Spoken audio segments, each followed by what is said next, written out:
नमस्ते, आदाब, सत श्री अकाल। मैं हूं सीए संकल्प कांस्टिया। स्वागत है आपका इस सेशन में।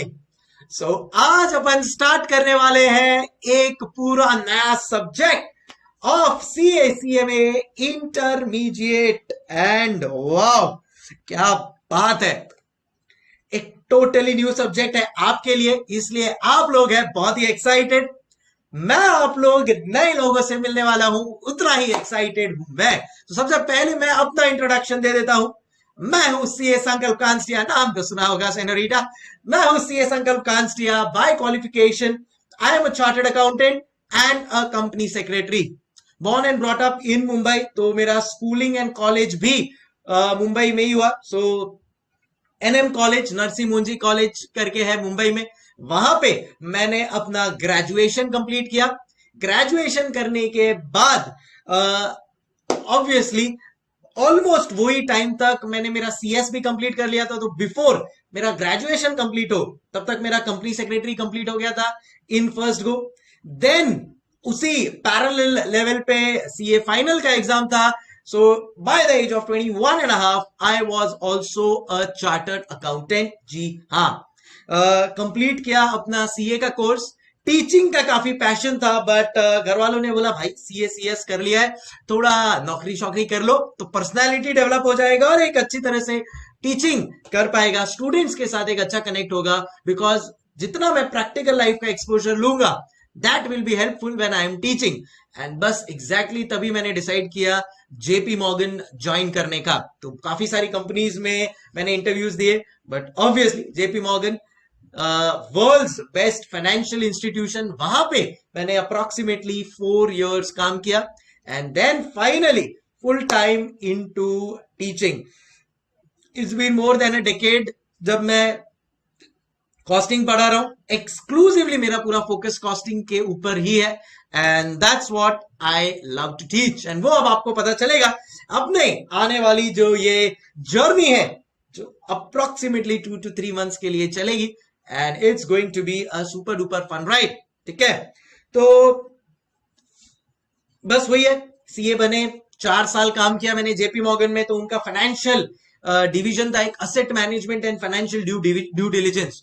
वो उनका जो डिपार्टमेंट था, वहां पे I was there for 4 years। काफी कुछ सीखने को मिला।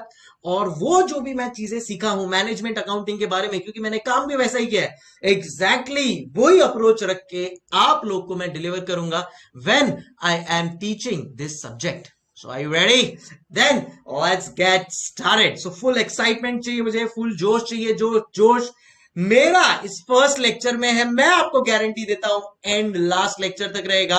एग्जैक्टली सेम एक्सपेक्टेशंस मेरा आपसे भी रहेगा। देखते हैं ना, बोलते हैं ना, तालियां दोनों हाथ से बजती रहनी चाहिए। सो बहुत मजा करेंगे। It's going to be a edutainment session. ठीक है, we will have fun. Because मुझे नहीं चाहिए कि यार ये एकदम सब्जेक्ट को मैं आप लोग के लिए ओवर बर्डनिंग कर दूं। So we will keep on having fun, and at the same time we will also focus on our studies. Combine करेंगे एड्यूटेनमेंट को and will give the best output to each one of you. Right, चलो on that note थोड़ा सा एक quick discussion करेंगे अपन लोग। सबसे पहले सीए इंटरमीडिएट में क्या क्या सब्जेक्ट्स होते हैं, क्या क्या आपको पढ़ना है, और उसमें से जो मैं सब्जेक्ट पढ़ाने वाला हूं which is cost and management accounting. और एक बात मैं आपको बता दूं, ये जो मेरा सब्जेक्ट है ना, पहले इसका क्या हाल था, मतलब जब मैंने सीए फाइनल का एग्जामिनेशन दिया था, ठीक है, सीए इंटरमीडिएट का एग्जाम दिया था, तब और अब के सीए इंटर में क्या चेंजेस आया है, how this subject has changed and grown to a very very positive level. दूसरा चीज देखो, अभी एक स्टार्ट है, ठीक है, तो स्टार्ट में मैं आपको बता दूं that we are going to be as good as friends. अगर आप एकदम मतलब ज्यादा सोचोगे अरे सर है, डाउट वाउट कैसे पूछेंगे, ऐसा सोचना ही नहीं है। देखो पूरा पैसा दिया है ना, तो टेंशन नहीं लेने का, पूरा वसूल करने का। मैं तो मारवाड़ी आदमी हूं, तो मतलब एक एक पाई पाई वसूल कर लूंगा, ऐसा एटीट्यूड रखना। बिंदास, you can ask me any questions any time. सबसे पहला काम जो मैं मेरे लेक्चर में करता हूं, and that is I share my WhatsApp number with the students. Because आप एक नया सब्जेक्ट सीख रहे हो, बहुत सारे क्वेरीज आएंगे, बहुत सारे डाउट्स आएंगे। There should be one place जहां पे आप बहुत इजीली मेरे को कनेक्ट कर सको, and this is going to be my WhatsApp number. So बहुत इजीली कनेक्टेबल होंगे अपन। अब कई बार मैं लेक्चर्स में बिजी होता हूं तो शायद इमीडिएट रिप्लाई ना है आपको व्हाट्सएप का, but definitely I will reply. आपको एक प्रोटोकॉल फॉलो करना है, मतलब आपको सिर्फ लिखना है कि सर मेरा नाम क्या है, सर मेरा लोकेशन क्या है। फॉर एग्जाम्पल हमारे यहाँ पे है एक स्टूडेंट है युग फतेहपुरी, वो है फ्रॉम दिल्ली, सो वो लिखेगा सर युग Fatehpuri from Delhi, CA intermediate batch. बस इतना लिख दिया आपने, हो गया। और फिर बाद में आपके जो डाउट्स है जो भी हो, you can always always connect to me. 99% of the students का doubts obviously related to content होते हैं। कई बार 1-2% स्टूडेंट्स कुछ और भी मेंटरशिप लेना चाहते हैं, जैसे for example they want guidance regarding articleship या कॉलेज एग्जाम्स या approach towards exams. Feel free to get in touch for that as well, ठीक है। सो बेझिझक रहिएगा डाउट्स के लिए, तो बिंदास। अब देखो, डाउट्स जब आप पूछते हो तो हो सकता है कि आपने जब मुझे डाउट पूछा तो उसको मैं कैसे रिप्लाई करूंगा। It could be either through WhatsApp, मैं रिप्लाई कर दूंगा। मुझे लगा कि नहीं नहीं इसको थोड़ा एक्सप्लेनेशन चाहिए, तो मैं क्या करूंगा, ऑडियो रिकॉर्डिंग कर दूंगा, व्हाट्सएप पे आपको कॉल कर दूंगा। या अगर कोई एक्सट्रीम लेवल का हाई फाई डाउट हुआ, देन इन दैट केस मैं आपको बोलूंगा we will discuss it on a call. जहां पे मुझे लग रहा है कि व्हाट्सएप से या अपना ऑडियो से मैं इतना इजीली आपको समझा ना पाऊं, then in that case I will use that option, ठीक है। सो आई होप एकदम क्लियर हो गया होगा आपको at the outset, but please be sure के all of this is to be used systematically. समझ चल, अब आगे बढ़ते हैं, समझने की कोशिश करते हैं कि what exactly are we going to study in CA intermediate. वैसे तो आई फील आपको पता ही होगा, बड़ी होशियार लग रहा है मुझे, बट फिर भी मेरा भी एक फर्ज है। सो मैं आप लोगों को पहले बताऊंगा कि कौन से सब्जेक्ट्स आप लोग पढ़ने वाले हैं, इसमें से कौन से सब्जेक्ट सीए फाइनल में है नहीं है।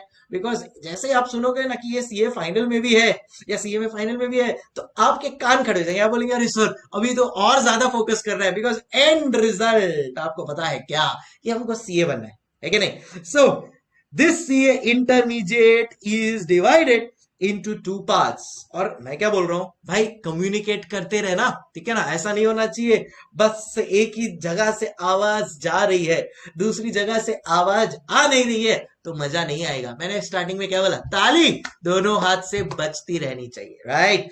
सो सीए इंटरमीडिएट डिवाइड किया है इंस्टीट्यूट ने इसको 2 पार्ट में। पहला है ग्रुप 1 और दूसरा है ग्रुप 2, राइट।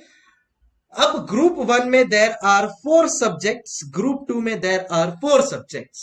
आज से कुछ साल पहले जब मैंने एग्जाम दिया था, you will not believe, group 1 में 3 सब्जेक्ट हुआ करते थे, ग्रुप 2 में 3 सब्जेक्ट हुआ करते थे। आप बोलोगे हाँ सर देखो कितना इजी था आपके टाइम पे, इसीलिए आप पास हो गए हो। भाई रिजल्ट तो तभी भी हमारा भी वैसा ही आता था जैसा अब आ रहा है, और वो तो इंस्टीट्यूट का वैसे ही लिमिटेड 10 to 12% वाला ही रहने वाला है। But dynamics of business have change. अब सोचो ना, 10 साल पहले जो बिजनेस करने के तरीके थे, जो बिजनेस मॉडल्स थे, और आज जो बिजनेस मॉडल्स है, कितना चेंज आ गया है। तो अगर इतने सारे बिजनेसेस बढ़ रहे हैं, बिजनेस मॉडल्स चेंज हो रहा है, तो बॉस उसको समझने का तरीका भी तो बदलेगा। तो कंटेंट थोड़ा बढ़ गया है, एट द सेम टाइम आप जैसे लोगों का दिमाग भी बढ़ गया है कि नहीं। चलो, सो ग्रुप 1 को अपन ने 4 सब्जेक्ट में डिवाइड किया इंस्टीट्यूट ने। पहला है आपका अकाउंट्स, कितने मार्क्स के लिए, बट ऑब्वियस 100 मार्क्स के लिए। सेकंड है आपका लॉ। थर्ड है आपका कॉस्ट एंड मैनेजमेंट अकाउंटिंग, जिसको अपन प्यार से कॉस्टिंग बोलेंगे। एंड फोर्थ है अपना टैक्स, जिसमें 2 पार्ट है, एक है इनकम टैक्स एंड दूसरा है इनडायरेक्ट टैक्स, या जिसको अपन बोलेंगे goods and service tax, right. अब सब 100 मार्क्स के पेपर्स हैं, you know that. In the same way आता है ग्रुप 2। ग्रुप 2 में है आपका एडवांस अकाउंट्स, फिर है आपका ऑडिट, फिर है आपका EISSM, एंड देन लास्ट में है फाइनेंशियल मैनेजमेंट एंड इकोनॉमिक्स। आपको एक बात जानकर बहुत खुशी होगी कि 8 में से 7 सब्जेक्ट्स आपके सीए फाइनल में भी आने वाले हैं। Accounts, law, costing, tax, advance accounts, audit, FME को। तो सर कौन सा नहीं आ रहा है? ये आ रहा है आपका, नहीं आने वाला है वो है EIS-SM। यहां पे उसको इंटर में पढ़ो, बराबर से कर लो, बात खत्म, इधर ही इसका फुल स्टॉप लग जाएगा। उसके बाद में EIS-SM को आपको जिंदगी में कभी नहीं देखना है, बट बाकी सब आने वाले हैं। और अगर आपको अब पता है कि यार ये सेम चीज ऑब्वियसली एडवांस लेवल पे जब अपने को पढ़नी है, then that case base foundation बहुत स्ट्रांग बनना चाहिए। तो इसके लिए जब अपन ये कॉस्टिंग चालू कर रहे हैं, राइट, सो सीए फाइनल का कॉस्टिंग ऑब्वियसली एडवांस लेवल का, बट जब तक बेस प्रॉपर नहीं होगा, आप मुझे बताओ क्या मैं सीए फाइनल पे एक्सेल कर पाऊंगा या चार्टर्ड अकाउंटेंट बन पाऊंगा? The answer is no. इसके लिए बहुत इंपॉर्टेंट है कि अपन हर एक चीज में conceptually with the utmost basic clear हो। मानते हो कि नहीं? सो इसके लिए यहां पे बी एंश्योर्ड के कोई भी डाउट हो ना, कोई डाउट मत रखना। क्लियर? ओके, अब अगर आपको एग्जाम्स क्लियर करना है, देन इन दैट केस क्या करोगे? ग्रुप 1 में मिनिमम सब में कितना मार्क्स चाहिए बॉस? Minimum 40, 40, 40 and 40। यहां पे भी 40, 40, 40, 40, ये मिनिमम चाहिए। क्या सब में 40 आया तो आप चार्टर्ड अकाउंटेंट बन जाओ, आई मीन सीए फाइनल में आ जाओगे क्या? इंटरमीडिएट क्लियर हो जाएगा क्या? The answer is no. भाई साहब, आपको मिनिमम सब में 40 तो चाहिए, बट हर दोनों ग्रुप का एवरेज 50 मार्क्स होना चाहिए। दोनों ग्रुप का एवरेज 50 मार्क्स होना चाहिए, राइट? तो अब मैं आपको एक बात बताता हूं कि समझो यहां पे ग्रुप 1 अगर आपको क्लियर करना है, ग्रुप 1 अगर अपने को क्लियर करना है, एक दो हाइपोथेटिकल एग्जांपल लेते हैं अपन लोग। समझो अकाउंट्स है, लॉ है, फिर कॉस्टिंग है और टैक्स है। 45, 55, 65, 40। अब मुझे बताओ क्या ग्रुप 1 पास या फेल? सोच समझ के बोलना। I am waiting for your answer. Group 1 पास या फेल? बोलो बोलो, टेल एवरीबॉडी। ग्रुप 1 पास या फेल? एंड मेजॉरिटी स्टूडेंट्स का करेक्ट आंसर आया है, एंड दैट इज सर पास। क्यों? क्योंकि देखो सब में मिनिमम 40 है क्या? Yes sir. क्या एवरेज 50 आया है क्या? 45 plus 55 plus 65 plus 40, sir 205। Average 50 मतलब टोटल 200 मार्क्स होना चाहिए बॉस, बराबर है। सो 205 हो गया है, तो यानी मिनिमम 40 वाला criteria sir tick mark, average 50 वाला criteria sir tick mark. So can I say ये दोनों चीजें यस है, we will write your pass. Same way अगर मैं ग्रुप 2 की बात करता हूं तो एडवांस अकाउंट्स है, यहाँ पे ऑडिट है आपका, EIS-SM है, एंड लास्ट में है आपका FME को।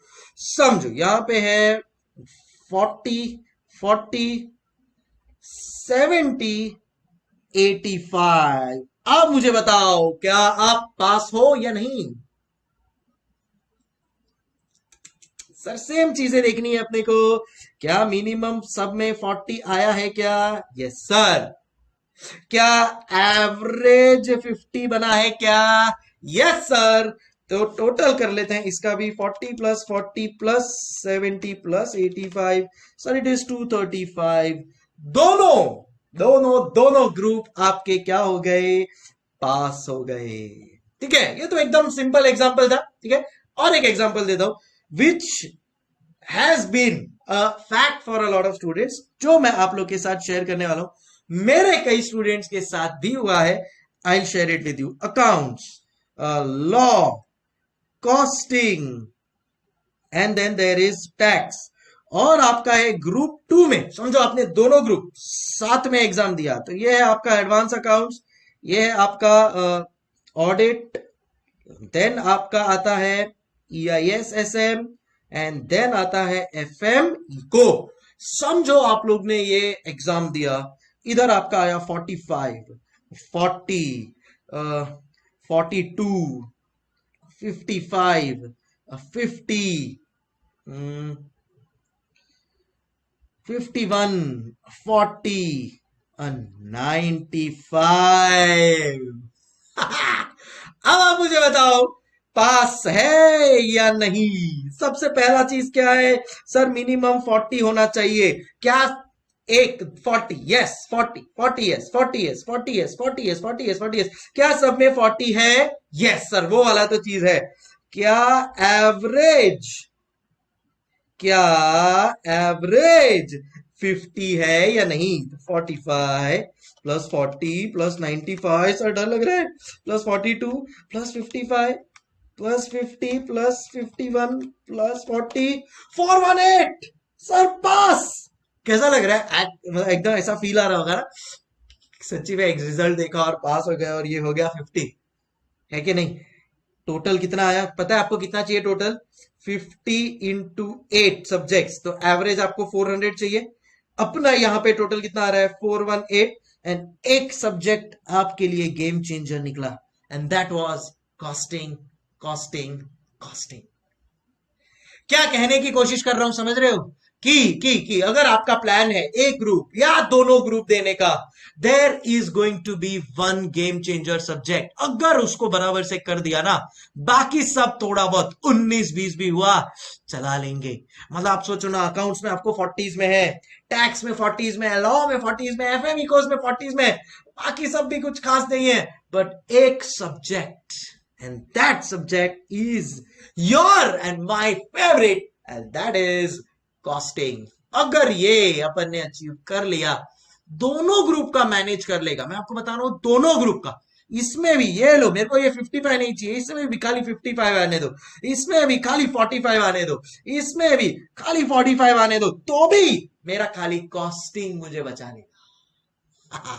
सही है? So just giving you an idea, एक मोटिवेशन समझ लो, एक रोड मैप समझ लो, एक विजन समझ लो, that you have to get best in this subject. क्यों? बिकॉज अगर अपने को ये सब्जेक्ट 90 प्लस जो अपना अभी से थॉट प्रोसेस होना ही चाहिए, अगर ये आ गया ना, देन इन दैट केस फिर पीछे मुड़ के नहीं देखना है। ठीक है? सो आज से आपके लिए मैं अगर बोलता हूं कि बॉस मिनिमम कितना मार्क्स लाना ही लाना है, everybody write it down in your book। क्या? Minimum 90 marks in costing. Sir क्या इतना मार्क्स आता है? जी हाँ, समझ रहे हो? सो अगर इफ इट इज पॉसिबल, इसीलिए तो मैं डिस्कशन कर रहा हूं। ठीक है? और अगर आपने भी अपने दिमाग में सोच लिया ना कि नहीं 90 मेरा पासिंग है, ठीक है, आपका पासिंग ये 40 है ही नहीं, कॉस्टिंग में आपका पासिंग क्या है, सबका आंसर चाहिए मुझे। उस चैट बॉक्स में मुझे सबका आंसर चाहिए। What is your passing marks for costing? What is your passing marks for costing? बोलो बोलो, tell tell, passing marks for costing. आज के बाद क्या होगा आपके लिए? Everybody has to answer. Book में लिख लो ये। आप जैसे अभी अपना बुक कभी भी खोलोगे ना, तो आपको ये चीज दिखनी ही चाहिए। प्रेपरेशन भी उस लेवल का करोगे आप, I assure you. Correct, excellent, everybody is answering, and that is 90 marks and above। this is going to be my motive for this subject। 90 marks चाहिए ही चाहिए, लाके ही दिखाएंगे। ठीक है ना? अपने आप से प्रॉमिस कर लो। और मैं आपको बोलता हूं, एक सच्चा चार्टर्ड अकाउंटेंट वही होता है जो प्रॉमिस करे उसको एग्जीक्यूट करके दिखाए। राइट? यस। ओके, सो इस पॉजिटिविटी के साथ, इस मोटिवेशन के साथ, अब उतनी मेहनत भी करनी पड़ेगी। बोलना तो आसान है ना, बोल दूंगा मैं ना तेंदुलकर से भी बड़ा प्लेयर बनूंगा, मैं विराट कोहली से भी अच्छा बनूंगा, मैं अमिताभ बच्चन से भी अच्छी एक्टिंग करूंगा। ओ भाई, ओके, सोचना अच्छी बात है, अब करके दिखाओ। Yes. So now we are going to start with this subject costing. सबसे पहले मुझे बताओ, आप लोगों को समझ में आ गया ये मिनिमम 40 एवरेज 50 का कॉन्सेप्ट, कि कब आदमी पास होता है फेल होता है? इसमें से समझो, गॉड फॉरबिड अगर किसी को, समझो अगर मैं ग्रुप 1 की बात कर रहा हूं, अकाउंट्स है, समझो लॉ है, ठीक है, कॉस्टिंग है एंड टैक्स है। ठीक है? अकाउंट्स में समझो आया उसको 35, लॉ में आया 55, कॉस्टिंग में आया समझो उसको 75 एंड टैक्स में आया समझो उसको 50। आप मुझे बताओ वो ग्रुप 1 पास होगा या फेल। सबसे पहले मिनिमम 40 आया क्या? The answer is no. ओ मेरे को बताओ क्या ये सिचुएशन में वो पास है या फेल है? So yes, in this situation unfortunately this person has not clear, but उसको कॉस्टिंग में 75 है। तो अगर आपको कोई भी सब्जेक्ट में ग्रेटर देन और इक्वल टू 60 मिलता है, 60 से ज्यादा या 60 जितना, देन इन दैट केस आपको मिलता है एग्जेम्पशन। एग्जेम्पशन का मतलब होता है कि आपको नेक्स्ट अटेम्प्ट में ये पेपर देने की जरूरत नहीं है। आपको नेक्स्ट अटेम्प्ट में ये पेपर देने की जरूरत नहीं है, समझे? नेक्स्ट 3 अटेम्प्ट तक ये वैलिड रहता है। ये एग्जेम्पशन कब तक वैलिड रहता है? For next 3 attempts, for next 3 attempts, समझे? सो ये भी एक चीज है। खैर अपने को एग्जेम्पशन तो लाना ही है हर सब्जेक्ट में, but our focus is this and अपने को दोनों ग्रुप क्लियर करना है, वही फोकस से पढ़ना है। हाँ, अगर कोई एक ही ग्रुप दे रहा है फॉर सम रीजन तो अलग बात है, बाकी लेट्स फोकस के अच्छा मार्क्स आए एंड वी क्लियर इट। सो बस याद रखना मिनिमम 40 चाहिए हर सब्जेक्ट में, एवरेज 50 वो पूरे ग्रुप में चाहिए। बाकी अगर 40 से नीचे है देन पर्टिकुलर वो सब्जेक्ट में फेल हो, आपको वो ग्रुप वापस देना पड़ेगा। अनटिल एंड अनलेस कोई एक सब्जेक्ट में आपको 60 के ऊपर है तो फिर आपको एग्जेम्पशन मिल गया, अदरवाइज चारों पेपर आपको वापस देने पड़ेंगे। गॉड फॉरबिड, समझो कॉस्टिंग का मार्क्स ये वाले सिचुएशन में 55 होता है, सो 35 55 55 50, देन इन दैट केस आपका तो मिनिमम 50 का क्राइटेरिया मैच नहीं हुआ, आपको पूरा ग्रुप देना पड़ेगा, क्योंकि ना 40 का चारों में आना चाहिए था वो क्राइटेरिया मैच हुआ, ना ही आपको किसी में 60 प्लस है। Please appear the group again, that is how it works. Anyways we are on the category, अपन जो लेवल की थिंकिंग रखते हैं दोनों ग्रुप साथ में क्लियर करना ही है, right? So as I said, इस पॉजिटिविटी के साथ कहानी को आगे बढ़ाएंगे। अच्छा, अब आपको एक बात बताता हूं मैं कि पहले क्या हुआ करता था। पहले हुआ करता था आईपीसीसी, आप लोग ने सुना होगा है? या पहले हुआ करता था समथिंग कॉल्ड एज PE2। जब मैंने अपना सीए फाउंडेशन का एग्जाम देके इंटरमीडिएट में आया था ना, तो at that point in time हमारे टाइम पे हुआ करता था PE2। या अभी ऑफ लेट कुछ आपके सीनियर से पूछोगे तो उन्होंने शायद दिया होगा आईपीसीसी। सो एक कहावत है भगवत गीता में, परिवर्तन ही संसार का नियम है, change is the only constant in life. तो चीजें चेंज होती रहती है। इंस्टीट्यूट ने भी अपना ये चेंज करके नाम दे दिया इसको इंटरमीडिएट। तो नाम ही चेंज नहीं किया, और भी काफी सारी चीजें चेंज की, क्या मैं बताता हूं, ठीक है? तो तब किसमें, आईपीसीसी और PE2 में ये जो कॉस्टिंग था ना, ये एफएम के साथ मर्ज्ड था, तो सब्जेक्ट का नाम होता था कॉस्ट एफएम, दोनों मिला के 100 मार्क्स का हुआ करता था, एंड उसमें से कॉस्टिंग का वेटेज था खाली 50 मार्क्स। सो पोर्शन पूरा वही जो आप लोग पढ़ने वाले हो, मैंने पोर्शन वही पढ़ा है इंटर में ऑलमोस्ट, आईपीसीसी में जो, या PE2 में जो आप लोग अभी पढ़ने वाले हो, बट हमारे को मार्क्स कितना आता था, कितने मार्क्स के लिए आता था? खाली 50 मार्क्स के लिए। तो कहीं ना कहीं स्टूडेंट फ्रेटर्निटी ने, प्रोफेसर फ्रेटर्निटी में, या फिर आप बोल सकते हो कि इंस्टीट्यूट के जो काउंसिल मेंबर्स है उनके पास ये बात गई, हमने गाना गाया उनके लिए, सर मतलब अकाउंट्स प्लस एडवांस अकाउंट्स को, मतलब अकाउंट्स को टोटल आप 200 मार्क्स दे रहे हो, तो सर हमारे को भी दो ना, मतलब कैसे कैसों को दिया है। ऐसा कॉस्टिंग का प्रोफेसर गाना गाने लगा, किसके लिए? अकाउंट्स और एडवांस अकाउंट्स के प्रोफेसर के लिए, कैसे कैसों को दिया है मुझको भी तो लिफ्ट करा दे। तो ये 50 मार्क्स से फिर उन्होंने लिफ्ट करा दिया, और अब आता है ये 100 मार्क्स के लिए। और जब से ये 100 मार्क्स के लिए आया है, इसका एटीट्यूड, एक प्राइड चेंज हो गया है। पहले आप सोचो ना, अकाउंट्स 200 मार्क्स का था और कॉस्टिंग 50 मार्क्स का, तो कहीं ना कहीं कॉस्टिंग ऐसा दुबक के रहता था। अब कॉस्टिंग बोलता है, ओ भाई हम भी 100 मार्क्स वाले हैं, समझे क्या? फोकस बढ़ गया इंस्टीट्यूट का इस सब्जेक्ट के ऊपर, वेटेज बढ़ गया एंड डेफिनेटली कंटेंट भी थोड़ा बढ़ गया है, but it's absolutely okay because अब अपने को पता है यार कि 100 मार्क्स के लिए पढ़ना है, फुल फोकस से पढ़ेंगे सो दैट स्मूथली सब चीज समझ में आ जाए। आपको अंदर की बात बता दो, जब हम लोग पढ़ते थे ना तो कॉस्ट में भाई आज भी आपको कुछ 15-16 चैप्टर है, हमारे टाइम पे भी 15-16 चैप्टर हुआ करते थे, बट वो 15-16 चैप्टर 50 मार्क के लिए पढ़ना पड़ता था। तो हम लोग सोचते थे छोड़ना, ये चैप्टर को ऑप्शन में छोड़ते हैं, ये चैप्टर को ऑप्शन में कितने है 50 मार्क के लिए कितना कवरेज करेगा वो।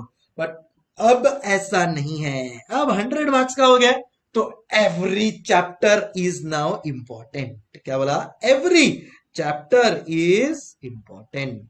खैर इसके बारे में आज और डिस्कशन करूंगा मैं कि कौन से चैप्टर्स हैं, क्या है एंड एवरीथिंग, बट ये चीज भी दिमाग में बसा लो, क्या every chapter is important.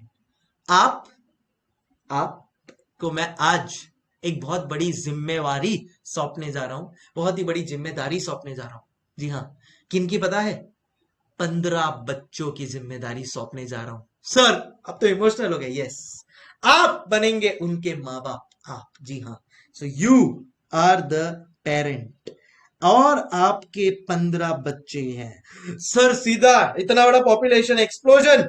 Yes, you have 15 kids. अच्छा, अब मैं आपको एक बात पूछता हूं, आप लोग भी obviously you will also have your parents, आपके भी सिबलिंग्स होंगे, ब्रदर सिस्टर, या आप अकेले होंगे या व्हाटएवर। क्या माँ बाप कभी अपने बच्चों में भेदभाव रखते हैं क्या? आप मुझे बताओ, क्या ऐसा होता है कि एक को बहुत ज्यादा इंपॉर्टेंस, एक को नहीं? ऐसा होता है क्या? बोलो बोलो, क्या कभी माँ बाप अपने बच्चों के साथ भेदभाव रखते हैं कि नहीं? The answer is never. मैं भी एक बाप हूं, लगता नहीं हूं ना? सो ऑब्वियसली एग्जैक्टली, तो आज आप क्या हो? आज आप भी पेरेंट बन चुके हो 15 बच्चों के, और ये 15 जो चैप्टर्स हैं, ये जो 15 चैप्टर्स है ना, इनमें आपको भी कोई भेदभाव नहीं रखना है। आपको भी इनको अपने बच्चों की तरह treat all of them equally, treat all of them equally. वाह वाह वाह, ठीक है। सो समझ में आ रहा है? हाँ, ये देखो अमन बोल रहा है हाँ सर होता है कभी कभी, है ना, थोड़ा भेदभाव रखते हैं, वो आपको दिखाने के लिए, बट इंटरनली उनके दिमाग में उनके सब बच्चे एक है। बाद में शायद कुछ को ठीक करने के लिए, सीधा करने के लिए जानबूझ के वो करेंगे कुछ, बट दिमाग में उनके सब एक है। आपके लिए भी ऐसा ही कुछ है। आज आप 15 बच्चों के माँ बाप बन चुके हो, बधाई हो बधाई हो बधाई हो, और उन सबको इक्वली ट्रीट करना है। करोगे ना? वादा रहा?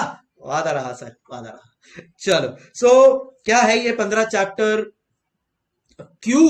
सबसे एक क्वेश्चन काफी सारे स्टूडेंट्स को आता है कि सर ऐसा क्यों हुआ? क्या बोला? ऐसा क्यों हुआ कि अकाउंट्स तो हमारे को FY JC से 11th स्टैंडर्ड से सर, और कॉस्टिंग इतना लेट आया इंटरमीडिएट में। अगर मैं कॉलेज की भी बात करूं तो FY BCom के पहले तो आता नहीं है कॉस्टिंग, तो उसके लिए भी मेरे पास एक एग्जांपल है, एक चीज है, मैं आपको बताता हूं क्यों ऐसा है। चल, तो स्टूडेंट का जो क्वेश्चन है वो मैं आप लोग के साथ डिस्कस कर रहा हूं। क्या एक स्टूडेंट ने मुझे क्वेश्चन पूछा एक बार कि सर अकाउंट्स जो है सर बचपन से करते आ रहे हैं हम लोग, मतलब आप मानोगे नहीं कि सर 11th स्टैंडर्ड से हम लोग कर रहे हैं। कुछ कुछ बोर्ड में, जैसे CBSE जो बोर्ड है ना, CBSE बोर्ड में तो सर अकाउंट्स कब से पता है आपको? सर 8, 9, 10 से वो लोग ICSE बोर्ड में, सॉरी 9, 10 से वो लोग ICSE बोर्ड में अकाउंट्स डाल देते। तो 9, 10 हो गया, 11 से तो पढ़ना ही है। बट सर आपका ये जो कॉस्टिंग है सर, ये क्यों इतना पीछे से आया है? ये क्यों सीधा इंटरमीडिएट CA में इंटरमीडिएट पे लेवल पे आ रहा है सर? क्यों इतना लेटर? उसके पीछे मैं आपको बताता हूं। देखो, अगर आप कभी कोई डॉक्टर के पास गए हो, डॉक्टर है ना 2 टाइप के होते हैं, डॉक्टर है ना 2 टाइप के होते हैं। एक होता है जनरल फिजिशियन, एक होता है जनरल फिजिशियन, और दूसरा होता है स्पेशलिस्ट। ठीक है, दूसरा होता है स्पेशलिस्ट। समझ रहे हैं? ये जो जनरल फिजिशियन होता है, ये कौन होता है? ये आपका रेगुलर, आपको समझो कोल्ड हो गया हो, कफ हो गया हो, बुखार हो गया हो, उसको ठीक करने वाला होता है ये जनरल फिजिशियन डॉक्टर। किसके लिए? कोल्ड, कफ या आपका फीवर, ये सब छोटी मोटी बीमारियों के लिए होता है जनरल फिजिशियन। बट अगर आपको कोई बड़ी बीमारी हो गई, देन इन दैट केस आपको एक एक्सपर्ट की, एक स्पेशलिस्ट की जरूरत पड़ती है, जो होता है एमडी। एमडी मतलब हार्ट सर्जन, या आप बोल सकते हो न्यूरो सर्जन, या आप बोल सकते हो ऑप्थेल्मोलॉजिस्ट, या अलग अलग जो स्पेशलिस्ट होते हैं। अपना जो कॉस्ट अकाउंटेंट है ना बॉस, वो कोई एफा वैफा नहीं है, वो कौन है? वो ये स्पेशलिस्ट है। तो जनरल फिजिशियन तो बन जाते हैं फटाफट, बट आपको अगर स्पेशलिस्ट बनना है, MD, neuro surgeon, then in that case can I say specialised field को टाइम देना पड़ता है, और अलग से बाद में वो आता है। हर कोई थोड़ी ना एमडी सर्जन बन जाता है या न्यूरो सर्जन बन जाता है, नहीं, पॉसिबल ही नहीं है। हाँ, बट जो डॉक्टरी कर रहा है वो जनरल फिजिशियन जरूर कोई भी बन जाएगा। आपको क्या बनना है? आपको बनना है एक्सपर्ट, और एक्सपर्ट का जो लेवल है वो कुछ टाइम के बाद आता है, समझ रहे हो? एमबीबीएस तो बन जाते हैं सब लोग, फटाफट हो जाएगा एक बार आपका। बट अगर आपको एमडी बनना है, एक्सपर्ट बनना है किसी चीज का, तो टाइम तो लगेगा ना। बस यही है अपना कॉस्ट अकाउंटिंग, टाइम लगेगा, एक्सपर्ट स्पेशलाइज्ड फील्ड है, and that is why it is introduced a little later. हर किसी के बस की बात भी नहीं है। जनरल फिजिशियन हर डॉक्टर बाय डिफॉल्ट है, अकाउंटिंग बाय डिफॉल्ट कोई भी कर सकता है, बट कॉस्ट मैनेजमेंट अकाउंटिंग के लिए आपको स्पेशलाइज्ड नॉलेज चाहिए, और वो स्पेशलाइज्ड नॉलेज इतना जल्दी से नहीं मिल सकता। वो स्पेशलाइज्ड नॉलेज के लिए एक लेवल पे आना पड़ता है, जो लेवल पे अब आप आ चुके हो। अब आप में वो दिमाग आ गया है कि आप ये एडवांस चीज को पढ़ पाओ, समझे? सो क्या पढ़ रहे हैं आप? एडवांस्ड लेवल का एक अकाउंटिंग टेक्निक, जिसको कहते हैं कॉस्ट एंड मैनेजमेंट अकाउंटिंग। क्या बोलता है पब्लिक? बोलो बोलो, चल चल एवरीबॉडी, क्या बोलते हैं इसको? Cost and management accounting. इसको मैं इधर लिख लेता हूं ब्रैकेट में, cost and management accounting. Sir हम लोग को ये सब लिखने की जरूरत है क्या? फ्रैंकली स्पीकिंग अभी तो ऐसा कुछ भी नहीं है कि आपको लिखने की जरूरत हो या फिर ऐसा अभी हो। बस अभी तो एक फ्लो में चल रहे हैं एंड सिस्टमैटिकली चीजें चलती जा रही है, ठीक है? सो आई होप दोबारा मत पूछना सर कॉस्टिंग इतना लेट क्यों है। बहुत स्पेशलिस्ट है हम, स्पेशलिस्ट को टाइम लगता है, कुछ टाइम के बाद आता है जब वो लेवल अटेन हो जाए, है क्या नहीं? चलो, so on that note start करते हैं अपन अपने प्रेपरेशंस को। तो आपको खाली एक दो चीज का आइडिया दे दूं कि ये है आपका पेपर नंबर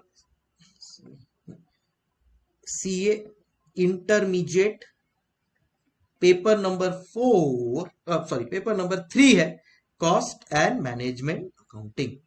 इसको दो पार्ट में आप डिवाइड करेंगे, इसको दो पार्ट में अपन डिवाइड करेंगे। एक पार्ट जहां पे मैं आपको डिस्कस करूंगा आप लोग के साथ पेपर पैटर्न, ठीक है, क्योंकि एंड ऑफ द डे तो एग्जाम देना है।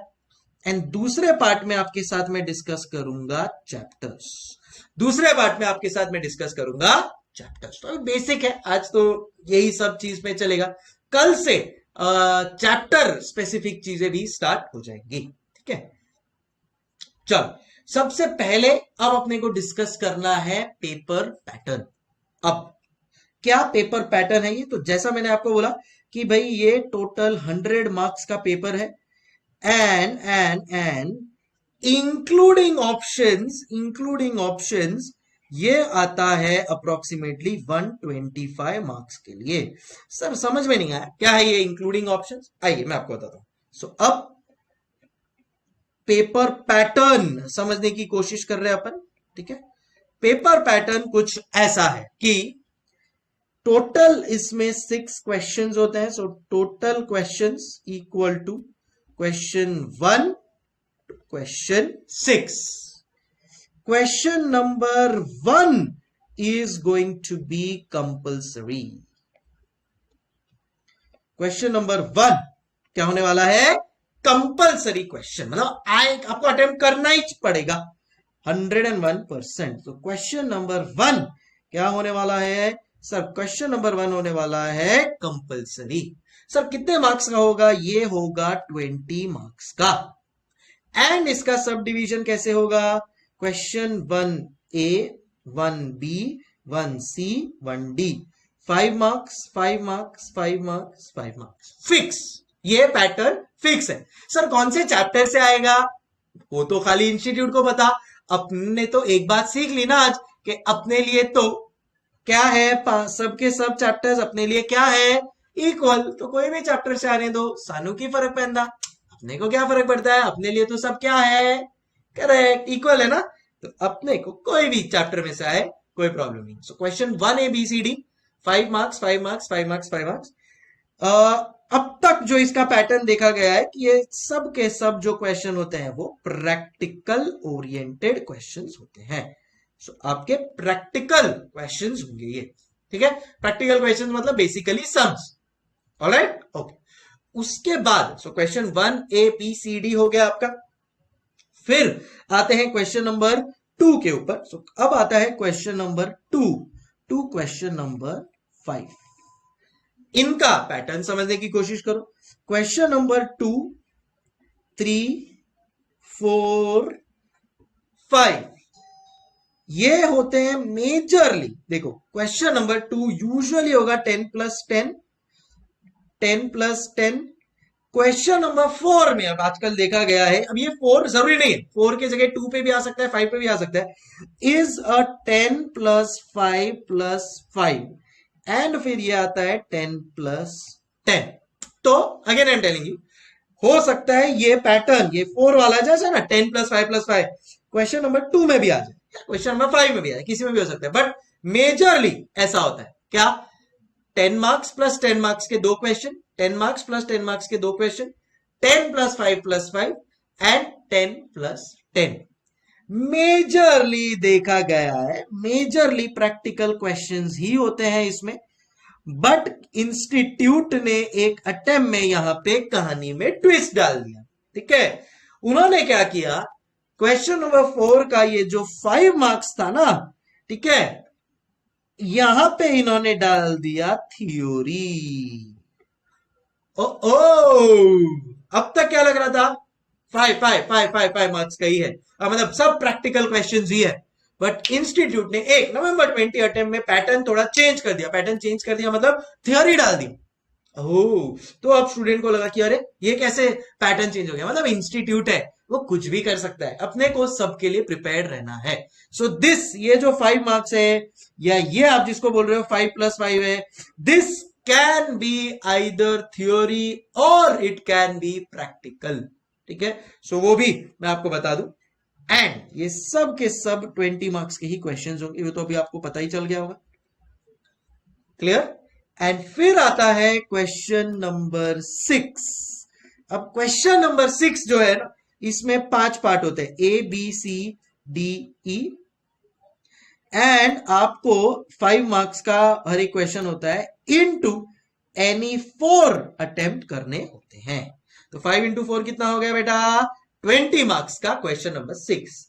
मेजरली देखा गया है कि this question 6 covers theory, this question covers theory. Again institute है, कभी दिमाग चेंज हो गया, यहां पे एक 5 मार्क का क्वेश्चन प्रैक्टिकल का भी डाल सकती है, कुछ भी कर सकते हैं, बट मेजरली देखा गया है that this question 6 A to E कितने मार्क्स का होता है? 5 मार्क्स, उसमें से आपको 4 ही अटेम्प्ट करना है, any 4, and this is majorly theory. नवंबर 20 के पहले तक बच्चा क्या करता था पता है? अभी अच्छा चलो और एक चीज बताता हूं, क्वेश्चन नंबर 1 to 6 है, उसमें question number 1 to question number 6 है, इसमें क्वेश्चन नंबर 1 क्या है? कंपलसरी है। क्वेश्चन नंबर 1 क्या है बेटा? कंपलसरी है। Question number 2 to question number 6 में आपको अटेम्प्ट करना है एनी 5, आपको अटेम्प्ट करना है सॉरी एनी 4, आपको अटेम्प्ट करना है एनी 4। तो बच्चा क्या करता था? हाँ 2 3 4 5 चारों प्रैक्टिकल थे, तो 2 3 4 5 बराबर कर लेता था। क्वेश्चन नंबर 6 थियोरी था, पूरा छोड़ देता था ऑप्शन में। इंस्टीट्यूट ने ये चीज नोट की, एक पैटर्न नोट किया, कि यार मेजरली सब बच्चा क्वेश्चन नंबर 1 to 5 अटेम्प्ट कर रहा है, सबके सब प्रैक्टिकल अटेम्प्ट कर रहे हैं, थियरी को कोई ध्यान ही नहीं दे रहा है, चलो कहानी में जरा ट्विस्ट लाते हैं। एंड उन्होंने फिर यहां पे भी थियरी डाल दी, और क्वेश्चन नंबर 6 में भी उन्होंने थियरी डाल दी। समझगड़ू क्या इंपैक्ट हुआ इसका? करेक्ट। अब उनको थियोरी कुछ ना कुछ तो अटेम्प्ट करना ही पड़ेगा, क्योंकि चलो आपने क्वेश्चन 6 ऑप्शन में छोड़ दिया, तो बाकी के 2 3 4 5 सब करना ही पड़ेगा अटेम्प्ट, उसमें एक या दो थियोरी डाल दिया। और अगर आप इसमें से 2 3 4 5 में से कोई एक नहीं करते हो, देन इन दैट केस आपको क्वेश्चन 6 पूरा करना पड़ेगा, उसमें थियोरी आ गया। समझे? जहां तुम्हारी और मेरी सोच खत्म होगी, इंस्टीट्यूट अपनी सोच वहां से शुरू करता है। बेसिकली कहने का एक ही मतलब है, we have to do everything in everything. हर चैप्टर को बराबर से करना है, हर चैप्टर के थियोरी और प्रैक्टिकल दोनों को बराबर से करना है। And if you are able to do that, nothing like it. समझू? चल, सो अब आप लिख लो, लिख सकते हो। अब जो मैंने आपको स्टार्टिंग में बोला था कि टोटल 125 मार्क्स का पेपर होता है, देखो कैसे। पहला क्वेश्चन 20 मार्क्स, कैलकुलेटर पे ऐड करते जाओ। ए भाई लोग, कैलकुलेटर तो होगा ना आपके पास? मिनिमम रिक्वायरमेंट है कॉस्टिंग के सब्जेक्ट में। आज नहीं होगा चलेगा, क्योंकि आज बेसिक डिस्कशन है, बट अदरवाइज चाहिए ही चाहिए। करो ना, ऐड करो ना। क्वेश्चन नंबर 1 कितना? 20 मार्क्स सर। क्वेश्चन नंबर 2 20, सो 20 प्लस 20, 3 20, 4 20, 5 20, 5 सॉरी हाँ 526 इज, आप देखोगे यहां पे 5 इंटू टोटल 5 क्वेश्चन है, उसमें से अपने को एनी 4 अटेम्प्ट करने हैं, बट उन्होंने तो 5 दिया ना, तो प्लस 5 इंटू 5 जो 5 क्वेश्चन है, टोटल 125 मार्क्स का पेपर है। अपने को उसमें से 100 मार्क्स ही अटेम्प्ट करना है बेटा, बट इंक्लूडिंग ऑप्शंस तो 125 का पेपर है ना। सो यहाँ पे 226 एनी 4 125 मार्क्स का पेपर आएगा, and that is including option, including option. भाई सही है? क्लियर? सर ये चीज तो हमको लिखनी है जरूर, मैं आपको अभी जरूर लिखने का टाइम दूंगा, because paper pattern is very important. पता होना चाहिए ना कि भाई कितने कितने मार्क्स के क्वेश्चन आ रहे हैं।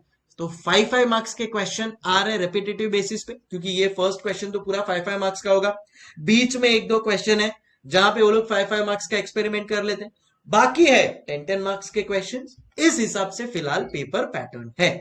आप क्या करोगे, आप एक बार ये क्वेश्चन, ये पेपर पैटर्न अभी लिख लो, श्री गणेशाय अपने बुक को ओपन कर लो, स्टार्ट कर लो ये लिखना। फिर मैं आपको एक लाइव पेपर दिखाऊंगा आईसीएआई का, सो दैट आपको एक रियल फील आ जाए कि हाँ भाई पेपर कैफा दिखता है। तो प्लीज एवरीबॉडी स्टार्ट राइटिंग। जैसे ही आपका लिखकर हो जाए, आप मुझे बोलेंगे सर डन, एंड मैं फिर आगे बढ़ूंगा। Start everyone.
डन, चलो आई थिंक सबका ऑलमोस्ट आ गया है, डन।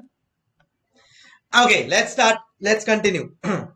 तो मैंने आपको अभी जस्ट बोला था कि what I will do is कि मैं आपको प्रैक्टिकली एक पेपर दिखा दूंगा। आओ आओ दिखा, ये रहा पेपर। तो मैंने रैंडमली ऐसे ही एक पेपर उठा लिया, जुलाई 21 का ये पेपर है, रैंडमली। तो देखो, this is how your paper is going to look like. Sir yellow colour का पेपर होगा, यस। तो इंस्टीट्यूट दो कलर यूज करती है, yellow colour and white colour. So it could be either, but this is how it will be. ऊपर लिखा हुआ आएगा IPCE new syllabus paper number 3, जो अपन ने कहा यहां पे, it is paper number 3, paper number 3, and then cost and management accounting is the name of the subject. To CMA, total number of questions 6, time allowed 3 hours, maximum marks 100। ठीक है ना? सो देखो, ये एक एब्सोल्यूट ICI का paper है ना। अब यूजुअली मैं क्यों दिखा रहा हूं आपको फर्स्ट डे पे, दिमाग में आपके पैटर्न एक सेट हो जाना चाहिए, ठीक है, कि आपको क्या, this is the goal that we need to achieve. तो ये पेपर आपको मिलने वाला है, इस पेपर में आपको लाने हैं ये 90 मार्क्स। जी हाँ, are we ready? Yes we are. फिर वही typical answers to be given in English and all of that. हाँ, एक चीज जो मैं आपको बोला था, answer question number 1 is compulsory, बाकी में से answer any 4 questions for the remaining 5 questions. Clear है? सो जो पैटर्न अभी आपको बताया, एग्जैक्टली वही पैटर्न फॉलो हो रहा है यहाँ पे। Answer the following question number 1 है, एंड ये क्वेश्चन नंबर 1 क्या है? It is compulsory. एंड क्या लिखा है? 4 into 5 इक्वल टू 20 मार्क्स। कितना? 20 मार्क्स। तो हर क्वेश्चन 5-5 मार्क का होगा यहाँ पे, and total 4 questions is what you will see. So 5 marks question 1A, then 1B, ये देखो व्हाइट कलर आ गया वैसा 1B, ये एक्चुअल पेपर है, इंस्टीट्यूट का एक्चुअल पेपर है, downloaded from institute site. 1B दिख गया आपको यहाँ पे, 1C दिख गया आपको यहाँ पे, एंड 1D दिख गया यहाँ पे। अब ये पेपर में क्वेश्चन नंबर 2 में इन्होंने 10 + 5 + 5 किया। आओ देखते हैं। देखो यहाँ पे दिख रहा है आपको 10, एंड देन फिर बाद में यहाँ पे 5 है, यहाँ पे 5 है, ऐसा उन्होंने पैटर्न सेट किया। फिर question 3A 10 marks, question 3B 10 marks, question 4A 10 marks, question 4B, अच्छा देखो अभी क्वेश्चन 4B 5, क्वेश्चन 4C 5। सो यहां पे जो मैंने लिखा है दैट ये 10 + 5 + 5, ये पैटर्न 2 क्वेश्चंस में यूज हो सकता है।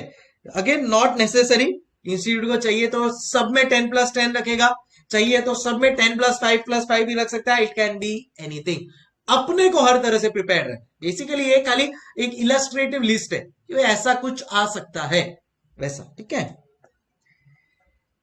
फिर 5A 10 marks, 5B 10 marks, and 6 question जैसा आप देखोगे ABCDE, attempt any 4 of the following। So 4 into 5 marks का एक, राइट। ये अगर आप देखोगे तो they are all theory questions, they are all theory questions. Sir इसमें भी क्या 5 मार्क के लिए इंस्टीट्यूट प्रैक्टिकल कर सकता है क्या? यस, वो इंस्टीट्यूट है, वो कुछ भी कर सकता है। सो वैसा भी पॉसिबिलिटी है, बट मेजरली ये देखा गया है कि जो लास्ट क्वेश्चन, क्वेश्चन नंबर 6, उसको इंस्टीट्यूट 5 मार्क्स के लिए ही रखता, मतलब थ्योरी के लिए ही रखता है। सो थ्योरी प्रैक्टिकल दोनों में अपने को स्ट्रांग होना पड़ेगा if you have to cross 90+। देखो समझो 90+ लाना है तो ना किसी ऑप्शन, ना चैप्टर को ऑप्शन में छोड़ सकते हैं, पॉसिबल ही नहीं है, ना कोई क्वेश्चन को ऑप्शन में छोड़ सकते हैं, ना कोई पैटर्न को, थ्योरी प्रैक्टिकल सब कुछ करना ही है। एंड दैट ब्रिंग्स मी के सर अपना कवरेज क्या होगा? फिर आप भी इतनी बड़ी बड़ी बातें कर रहे हो 90 मार्क्स लाने की, तो हमको जरा बताओ कि हमको पढ़ना क्या होगा ये सब कवरेज, ये सब मार्क्स लाने के लिए। So here we will write down coverage, तो क्या क्या कवरेज होगा। और इसी के साथ मैं आपको अपनी बुक जिससे अपन पढ़ने वाले हैं ऑप्टिमाइज, उसके भी दर्शन कराऊंगा। सो पहला है कवरेज। तो कवरेज में क्या क्या होने वाला है अपना सबसे इंपॉर्टेंट, सबसे पहला ICAI स्टडी मटेरियल। और मैं आपको बता दूं ये अपन करने वाले हैं 100% कवर। जी हाँ, मतलब कोई डाउट मत रखना इस टर्म्स में कि ICAI material 100% coverage, because institute का एग्जाम है, सीधी सी बात है ये अपने को पूरा कवर करना ही पड़ेगा। सेकेंड जो अपन करेंगे that is going to be past papers. Second जो अपन करेंगे that is going to be past papers. तो जैसा मैंने अभी आपको एक पास्ट पेपर दिखाया था ना यहाँ पे, राइट, तो ऐसे पास्ट पेपर में तो हो सकता है कुछ क्वेश्चन जो मॉड्यूल में ना हो बट इंस्टीट्यूट ने अपने पास्ट पेपर में पूछ लिया, डेफिनेटली अपने को करना पड़ेगा ना। सो पास्ट पेपर्स, ठीक है। थर्ड जो अपन करने वाले हैं coverage that is going to be RTP या MTP बोथ। RTP का मतलब होता है रिवीजन टेस्ट पेपर, MTP का मतलब होता है मॉडल टेस्ट पेपर। RTP मतलब क्या होता है, I'll tell you now। Suppose आपका अटेम्प्ट है, मई 2024 में, जस्ट एन एग्जांपल, ठीक है। तो आपके अटेम्प्ट के एग्जैक्टली 2 to 3 मंथ्स पहले इंस्टीट्यूट एक लिस्ट ऑफ क्वेश्चन निकालेगा which they feel is important for your attempt, ठीक है। सो समझो अगर आपका अटेम्प्ट है मई 24 में, ठीक है, तो मई 24 के 3 महीने पहले यानी समवेयर अराउंड फरवरी में बोल देता हूं, तो फरवरी 2024 में इंस्टीट्यूट RTP निकालेगा 1 क्वेश्चन पर chapter and which according to institute is important for your exam preparation। Her chapter में से एक एक क्वेश्चन इंपॉर्टेंट फॉर एग्जाम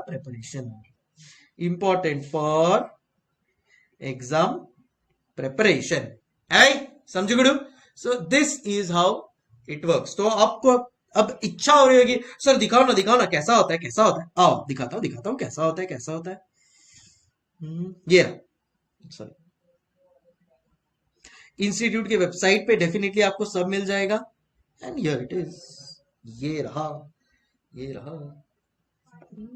एक सेकंड, मुझे डाउनलोड करना पड़ेगा लग रहा है, मैंने डाउनलोड नहीं किया है। ओके, एक सेकंड में अपन इंस्टीट्यूट के वेबसाइट से डाउनलोड कर लेंगे ICAI। आपको कभी भी कोई चीज चाहिए इंस्टीट्यूट के वेबसाइट से आप डाउनलोड कर सकते हो, बेस्ट वेबसाइट। सो ये देखो, इधर मैं क्लिक करूंगा RTP के ऊपर, समझो कोई भी आप RTP ले लो एंड यू कैन सी के यहां पे मिल जाएगा। तो मैंने रैंडमली कोई भी RTP पिकअप कर ली, कोई भी अटेम्प्ट की। लेट्स क्लिक ऑन दिस, ये रही RTP। देखो, मटेरियल कॉस्ट एक क्वेश्चन, ये क्या है, ये RTP है, रिवीजन टेस्ट पेपर। इधर लिख देता हूं चाहिए तो। RTP का फुल फॉर्म क्या होता है बेटा, रिवीजन टेस्ट पेपर, ओके। फिर चैप्टर नंबर 2 कौन सा है, समझो मटेरियल एम्प्लॉय कॉस्ट, उसमें से एक क्वेश्चन आ गया। यहां पे नेक्स्ट चैप्टर एक क्वेश्चन इसमें से आ गया, नेक्स्ट चैप्टर एक क्वेश्चन इसमें से आ गया, वैसा। तो ये सब इंस्टीट्यूट निकालेगा और आपको देगा एग्जाम के 2-3 महीने पहले। तो सर वो भी कवर कर लिया है, तो 2-3 महीने पहले कवर आपको जो भी आएगा, समझो आपका अटेम्प्ट है और आपने तो पहले ही क्लास ले ली होगी, तो मेरे YouTube चैनल पे मैं इसको अपलोड करूंगा। Definitely you have to subscribe to my YouTube channel CA Sankalp कांस्टिया के नाम से। अब डेफिनेटली आपको उसको करना है, बिकॉज नया RTP आया है, कोई इंस्टीट्यूट के नए सम्स आए, कोई पास्ट पेपर का मुझे डिस्कशन करना है, जो समझो अभी हर आपने तो कोई एक पर्टिकुलर अटेम्प्ट के लिया, उसके बाद आपके अटेम्प्ट तक 1-2 और अटेम्प्ट हो जाए, तब तक के क्या करोगे, I will put it on my YouTube channel. So revision test papers भी अपने कंटेंट में कवर होगा, जब जो अभी तक आया, और अगर उसके बाद भी कुछ आता है I will do it on my YouTube channel, वहां से आपको मिल जाएगा। समझे गुरु, ग्रेट। फिर RTP MTP के बाद आता है आपके, हाँ, ओल्ड सिलेबस के कुछ रेलेवेंट क्वेश्चन। सो रेलेवेंट PM या study material of old syllabus. देखो ओल्ड सिलेबस निकल गया है but old is gold, so you never know, old syllabus में से कुछ इंपॉर्टेंट क्वेश्चंस हो जो आपके लिए रेलेवेंट हो। इसके लिए मैंने वर्ड यूज कर लिया है relevant PM SM old syllabus question, जो आपके लिए रेलेवेंट हो। And it can come in the examinations. ये सब होगा और इसी के साथ होगा कुछ एसके स्पेशल। एसके यानी संक अवकाश, ladies and gentleman. So SK special के कुछ सम्स भी होंगे यहां पे। This is going to be our coverage. ठीक है, अभी रेडी? अब आप मुझे बोलो, इस कवरेज के बाद, ठीक है, इस कवरेज के बाद क्या आपको लगता है आपको 90 से कम लाना सही रहेगा? आप बताओ मित्रों, आप बताओ, आवाज आनी चाहिए। क्या 90 के नीचे आएगा आपको अगर आप इतना कवरेज करोगे तो? नो वे। सो 90 लाना ही है और इस कवरेज से लाके दिखाएंगे। आवाज आती रहनी चाहिए, लिखते ना उधर 90 90 90 90 क्लिक कर करके अपना लैपटॉप मोबाइल तोड़ दो, चलेगा, बट 90 लाके दिखाएंगे। चलो, so please you can just write it out. तो ये कवरेज ऑप्टिमाइज में है और ये coverage in general as a student आपको करना है। ठीक है, इररिस्पेक्टिव कोई भी सब्जेक्ट पढ़ रहे हो आप, ये कवरेज अगर आपने किया तो first attempt with rank is the key to success. ये है ताले की चाबी। Please copy it down.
भाई हो जाएगा तो डन लिख दो यार।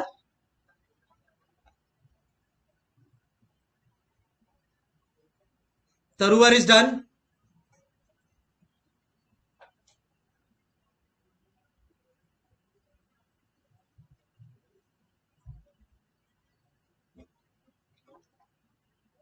चलो, आई थिंक मेजोरिटी सब लोग डन हो गए।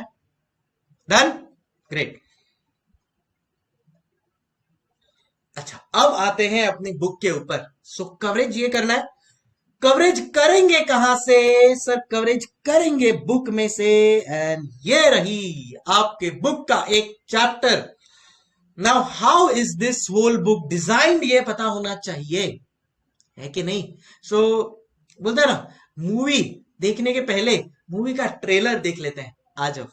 So here is the trailer for you.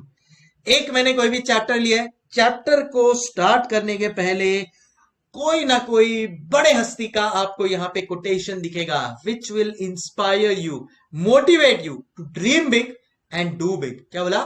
Dream big and do big. क्या बोला? Dream big and do big. यहां पे है हमारे साथ Shri APJ Abdul Kalam, the missile man of India, the ex president of India as well. क्या कहा इन्होंने? Never complain about the difficulties in life because a director God always gives the hardest role to his best actors। बात कही है। अपन कई बार कितना demotivate हो जाते हैं ना, यार मेरे साथ ही ऐसा क्यों होता है, मेरे साथ ही ऐसा क्यों होता है? इसके लिए क्योंकि ऊपर वाले को पता है आप ही इसको मैनेज कर पाओगे। समझ रहे हो ना? चल, तो कभी ऐसा नहीं बोलने का कि मेरे साथ ही ऐसा क्यों होता है, ऐसा बोलने का अच्छा मेरे साथ हुआ है, अब देख इसको मैं प्रॉपर कैसे करके दिखाता हूं। हाँ, समझे क्या? चल, so employ cost is what it is.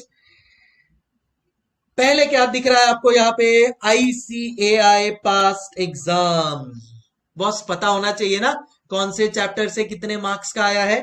ये रहा मार्क्स का वेटेज, कौन से अटेम्प्ट में कितने मार्क्स का है, उसमें भी कितना मार्क थ्योरी है, कितना मार्क प्रैक्टिकल। देखो मैंने यहाँ पे आपको एकदम क्लियरली बोला ना कि थ्योरी प्रैक्टिकल बहुत इंपॉर्टेंट है दोनों। ये क्वेश्चन पूरा थ्योरी का है। बीच में इंस्टीट्यूट ने थोड़ा बहुत एक्सपेरिमेंट किया और बीच बीच में थ्योरी डाल दिया। सो इसके लिए आपको पता होना चाहिए कि कितना थ्योरी मार्क का है, कितना प्रैक्टिकल है। तो very clearly you can see here that her chapter के पहले ये जो पैटर्न है वो हर चैप्टर में फॉलो है। हर चैप्टर के पहले अपन क्या करने वाले हैं, इसका एक वेटेज भी अपने को पता चल जाएगा कि कितना प्रैक्टिकल है और कितना थ्योरी है। क्या बोला, कितना प्रैक्टिकल है और कितना थ्योरी है। एक समझ गए। चल सो ये एक आप लोग को इससे आइडिया आ जाएगा कि कौन से चैप्टर का कितना वेटेज है and how much it has been asked. Question I mean lecture के टाइम पे मैं ये डिस्कस करने का ट्राई करूंगा कि कौन से अटेम्प्ट में कौन सा क्वेश्चन आया है। से फॉर एग्जांपल यहाँ पे एम्प्लॉय कॉस्ट दिख रहा है, तो एम्प्लॉय कॉस्ट से मई 20 में नवंबर 20 में कौन सा वाला क्वेश्चन था, कितने मार्क्स का था, राइट। सो वैसे सो फॉर एग्जांपल नवंबर 20 यहाँ पे 6 मार्क 4 मार्क दिखा रहा है, तो कौन से वाले क्वेश्चन में 6 मार्क का आया था, कौन से वाले क्वेश्चन में 4 मार्क का आया था, वो सब अपन during the course of the lecture discuss करेंगे। The book is fully coloured, the book is fully coloured. तो सबसे पहले अपन ने क्या देखा, अपने बुक में क्या कवर्ड है। so, इधर अपन लिख रहे हैं ऑप्टिमाइज का कवरेज, इधर अपन लिख रहे हैं ऑप्टिमाइज का कवरेज। तो क्या है सबसे पहली चीज है quotation of a inspirational person. यहां पे अपन ने लिखा है पहले कोटेशन। फिर दूसरा है अपना attempt wise marks weightage divided into practical and theory. क्या बोला रे, attempt wise marks weightage, attempt wise marks weightage divided into क्या, practical and theory, practical plus theory है भाई। डन। सो ये हो गया।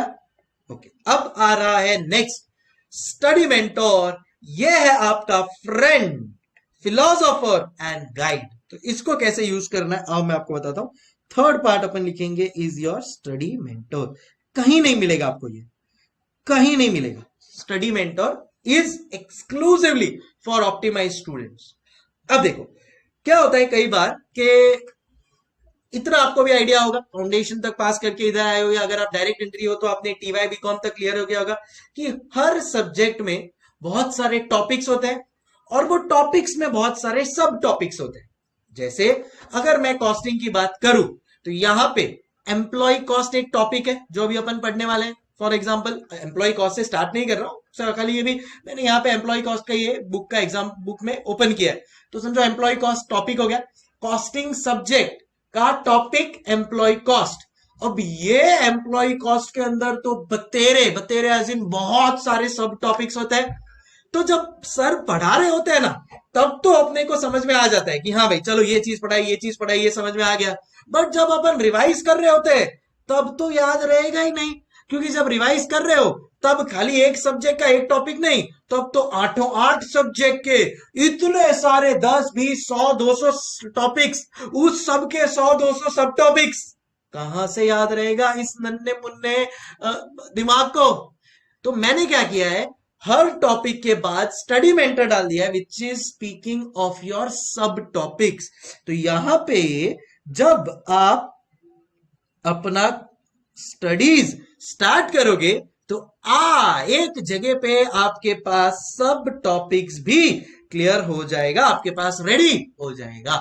अब अपन जब पढ़ाई करेंगे, जब अभी मैं आप लोगों को पढ़ाने वाला हूं, बराबर है, तो समझो मैंने आज मेरे सेशन में इतना पार्ट कराया, फॉर एग्जाम्पल 1 to 6, तो अपन इसको ऐसे टिक कर देंगे, हाँ भाई ये वाली चीजें हो गई है, ये वाली चीजें हो गई, तो आपको भी क्लैरिटी रहेगा कि भाई यहाँ चलो इतना हो गया।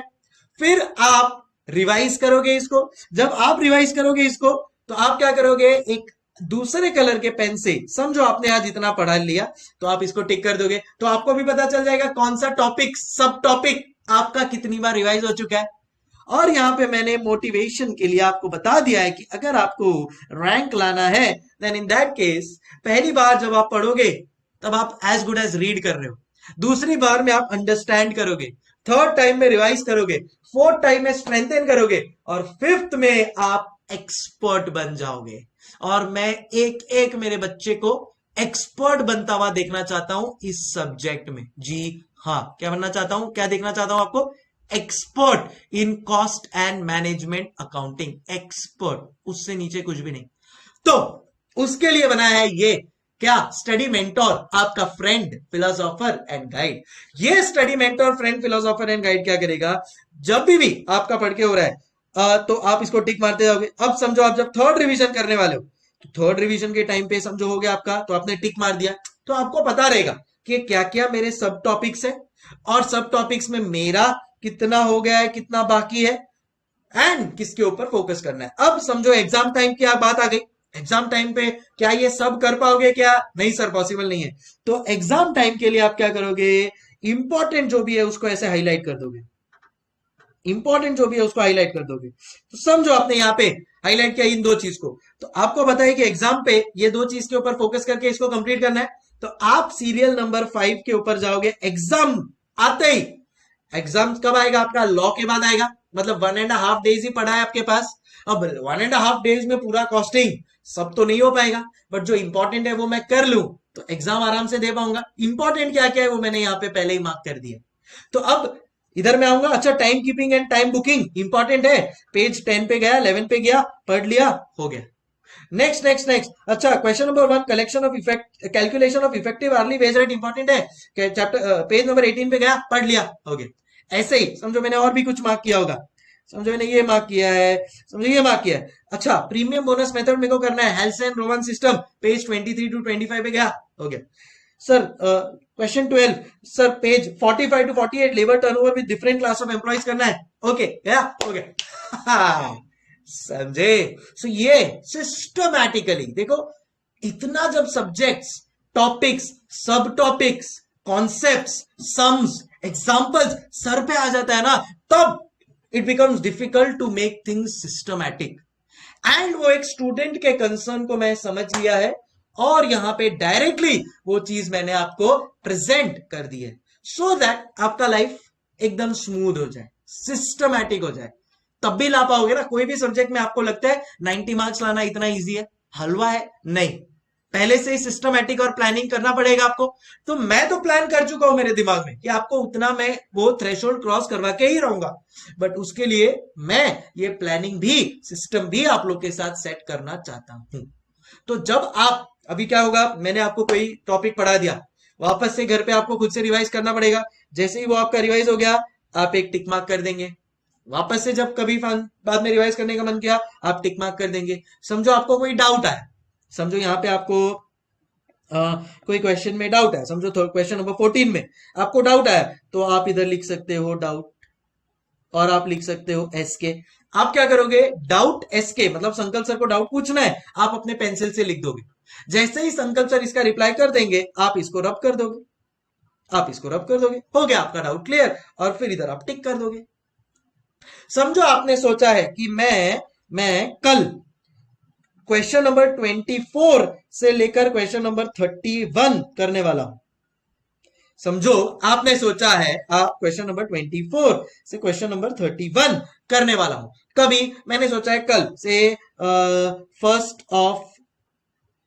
फरवरी को मैंने सोचा है, तो मैं इधर लिख दूंगा 1 फरवरी, 1 फरवरी, 1 फरवरी, 1 फरवरी, 1 फरवरी, 1 फरवरी।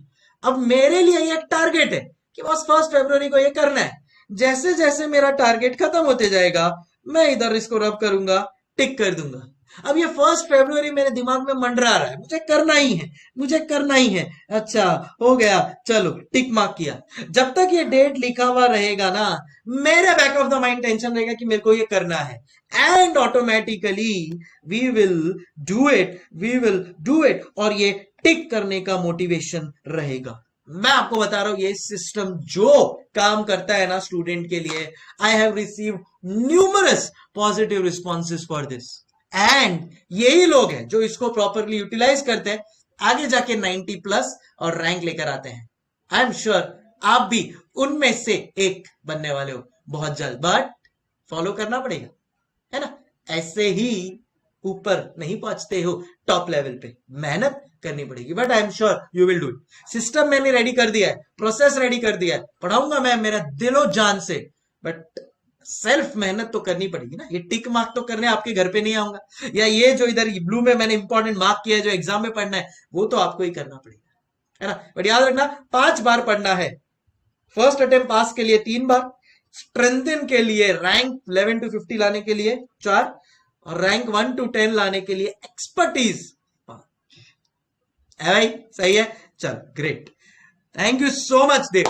देव को बहुत अच्छा लग रहा है ये बुक का सिस्टम। बाकी लोग आपको भी अच्छा लगा, आप कमेंट कर सकते हैं, अप्रिशिएट करने में क्यों पीछे रहना, thank you.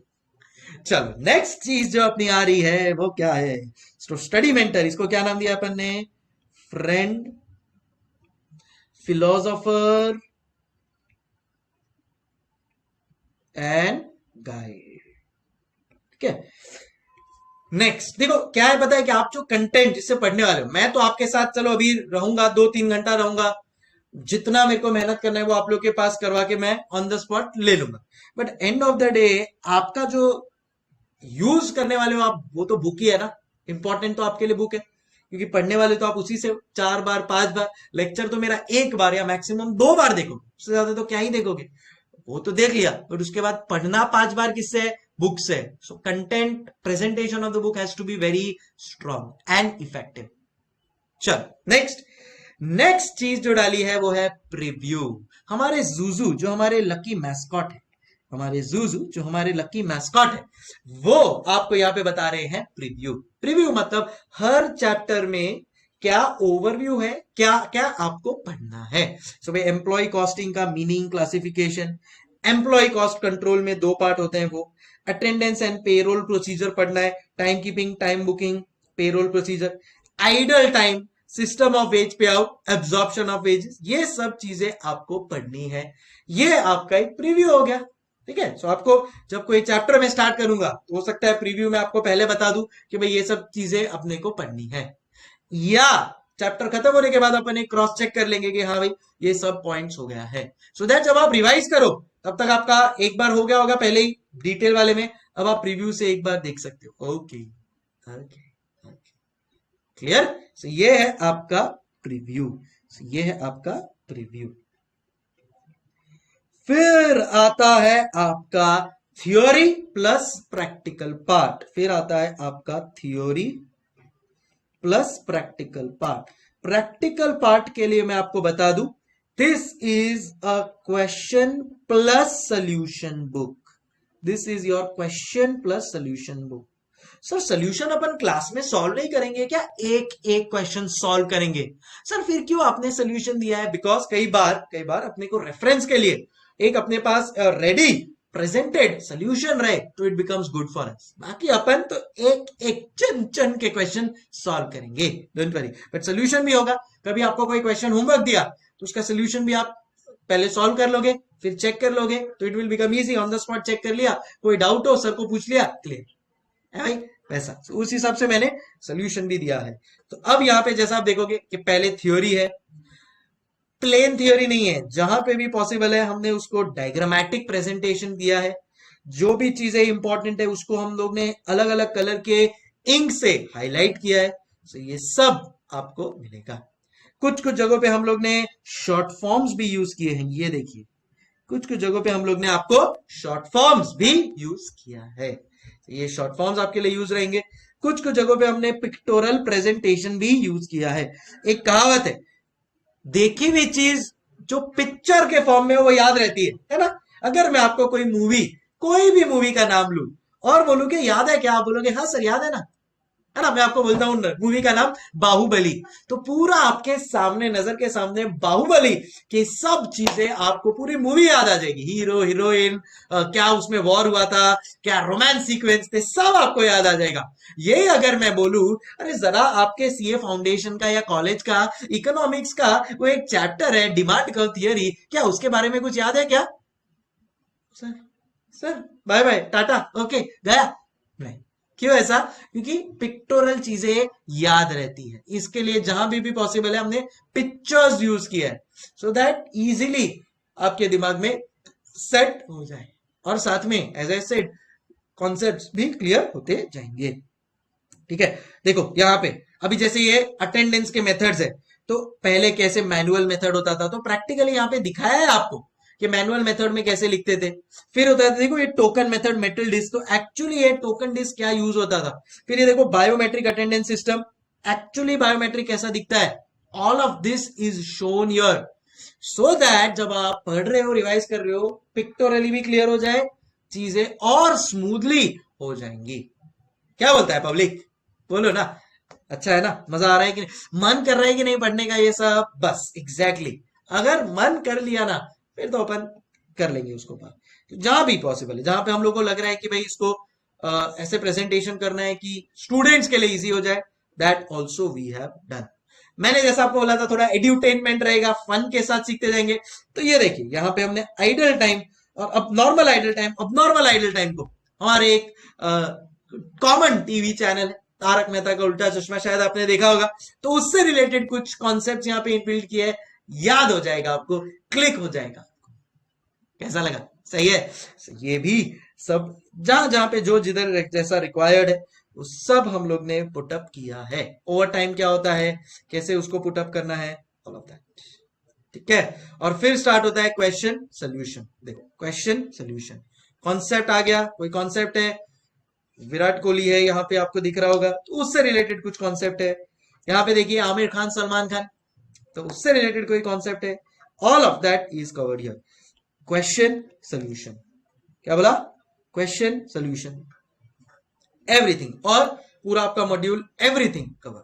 Thank you so much Tarun, clear clear clear, समझ में आ गई बातें, कैसे पढ़ना है, क्या पढ़ना है, ऑल ऑफ दिस, बिंगो, शाबाश, यस, चलो डन। सो ये एक हो जाएगा हर एक क्वेश्चन। सो क्या किया है अपन ने, पहले थ्योरी लिया है, थ्योरी को एक्सप्लेन किया है, उसका फॉर्मूला जो भी है उसको एक्सप्लेन किया है, फिर उससे रिलेटेड जो भी सम्स है वो कर लिया। तो देखो ये पूरा थ्योरी है, फॉर्मूला है, थ्योरी है, फॉर्मूला है, थ्योरी है, फॉर्मूला है, फिर थ्योरी से रिलेटेड जो भी हम लोग को लग रहा है कि सम्स है वो ले लिया। तो थ्योरी पढ़ ली, फॉर्मूला डिराइव कर लिया, सम्स कर लिया, हो गया ना, और क्या चाहिए है वैसा, सही है, चलो great. So theory, sums, practicals, everything god damn it is covered here in this optimized book जो आपको मिलने वाली है, एंड इसी से अपन सॉल्व करने वाले। जैसा मैंने बोला हर एक क्वेश्चन को अपन ट्राई करेंगे सॉल्व करने का, कुछ होमवर्क देंगे वो भी आपको करना है। अब मैं थोड़ा और आगे बढ़ता हूं तो आप लोग को ये सिस्टम समझ में आ गया होगा। अब जो लास्ट में है वो भी आपको मैं दिखा देता हूं, ये है चैप्टर समरी, ये है चैप्टर समरी। तो अब इतना कुछ पढ़ा सर, याद नहीं है, मैं हूं ना, पता ना, ये एक अंदर से आवाज निकलती है, सर याद नहीं, भूल गए सब कुछ, याद नहीं अब कुछ, है समरी है ना, समरी से। अच्छा मुझे पता है मेरा सुर लय ताल बहुत अलग अलग है, बट ये चैप्टर समरी से आपको क्लियर हो जाएगा कि क्या क्या आपने अब तक पढ़ा है, so that this chapter summary, इसमें हम लोग ने सब इंक्लूड कर लिया है। कॉन्सेप्ट्स आ गए, जितने भी फॉर्मूलाज है वो आ गए, ये देखिए यहाँ पे सब फॉर्मूलाज आ गए, फटाफट सब चीज रिकॉल हो जाएगी आपको। यस, रितिका बोल रही है कि सर सबसे बड़ा प्रॉब्लम ही होता है हम समराइज नहीं कर पाते इतनी सारी चीजों को। डोंट वरी, अब वो भी आपके पास, तो जो भी आपके पेन पॉइंट्स थे उन सब को समझ के हम लोग ने यहाँ पे इंट्रोड्यूस कर दिया है, and this is your summary book, this is your summary book, या इसको आप बोल सकते हो समरी शीट्स। ये लास्ट में इनकॉर्पोरेट कर लिया है। थैंक यू सो मच तरुण, बहुत एफर्ट्स गया इस बुक को बनाने में, but end of the day एक ही आपसे एक्सपेक्टेशन है, 90+ एफर्ट मैं पूरा दूंगा बुक के टर्म्स में, पढ़ाने के टर्म्स में, कॉन्सेप्ट्स, एग्जांपल, सम्स, थका दूंगा आपको इस सब्जेक्ट को एक्सपर्ट बनाने के लिए।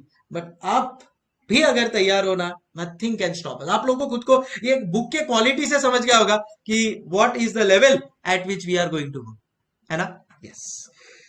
ओके, सो ये है summary sheets, and then last में आप लोग को मैं बता दूं क्या चीज मिलने वाली है आपको। लास्ट में आपको मिलेगा एक साथ एक ही प्लेस पे फॉर्मूला बुक। जी हां, जो आपके बुक में ऑलरेडी इंक्लूडेड है, सब चैप्टर्स के formula at one place in around 25-30 pages, क्योंकि एग्जाम टाइम पे इतने सारे फॉर्मूला नहीं याद रह पाएंगे। तो एग्जाम समझो, आपका एग्जाम का टाइमिंग है 2 to 5, जो यूजुअली टाइमिंग होता है 2 to 5 या 3 to 6। मॉर्निंग में आपको 8 o'clock से लेकर 11 o'clock तक बस एक ही काम करना है, and that is this 25 to 30 pages. Sir क्या ये फॉर्मूला बुक इसी बुक में इंक्लूडेड है? यस जी हाँ। लास्ट में आपको ये बुक के एंड में क्या मिलेगा? 25 to 30 pages at one place, all formulas of all chapters. क्या बोला? All formulas of all chapters. जी हाँ, this is what you will get with this book. All formulas of all chapters at one place. ओहो, वो भी लिख देते हैं, एट वन प्लेस। अब वापस से पूछ रहा हूं, are you excited? Yes, you should be. सही है। तो इस लेवल का प्रिपरेशन हमने किया है, प्लानिंग सिस्टम हमने सेटअप किया है। प्लीज आप इसको फॉलो कीजिएगा, and then there is no looking back. ठीक है? क्यों? क्योंकि कवरेज सब होने वाला है। पास्ट पेपर का, आरटीपी एमटीपी का, relevant, PM, SM, ICI study material सब तो इंक्लूड कर लिया है। फिर और क्या चाहिए? कॉन्सेप्ट पढ़ाऊंगा मैं, एग्जाम्पल करवाऊंगा, सब करवाऊंगा। ठीक है? चलो, सो एक बार आप ये भी लिख लो, सो दैट आपको पता रहे क्या क्या कवरेज होने वाला है बुक में। स्टार्ट।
ये रहे फॉर्मूलाज, सब फॉर्मूलाज एक जगह पे, आप ही की बुक में। जी हाँ,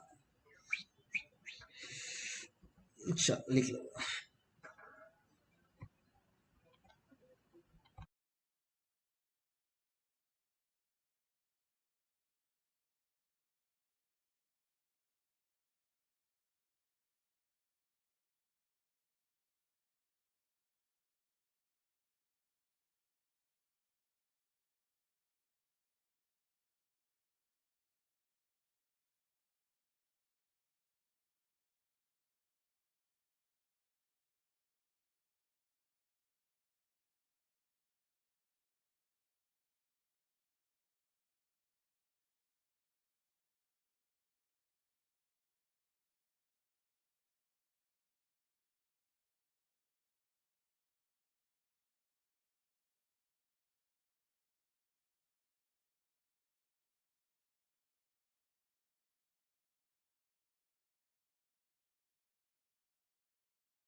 ओके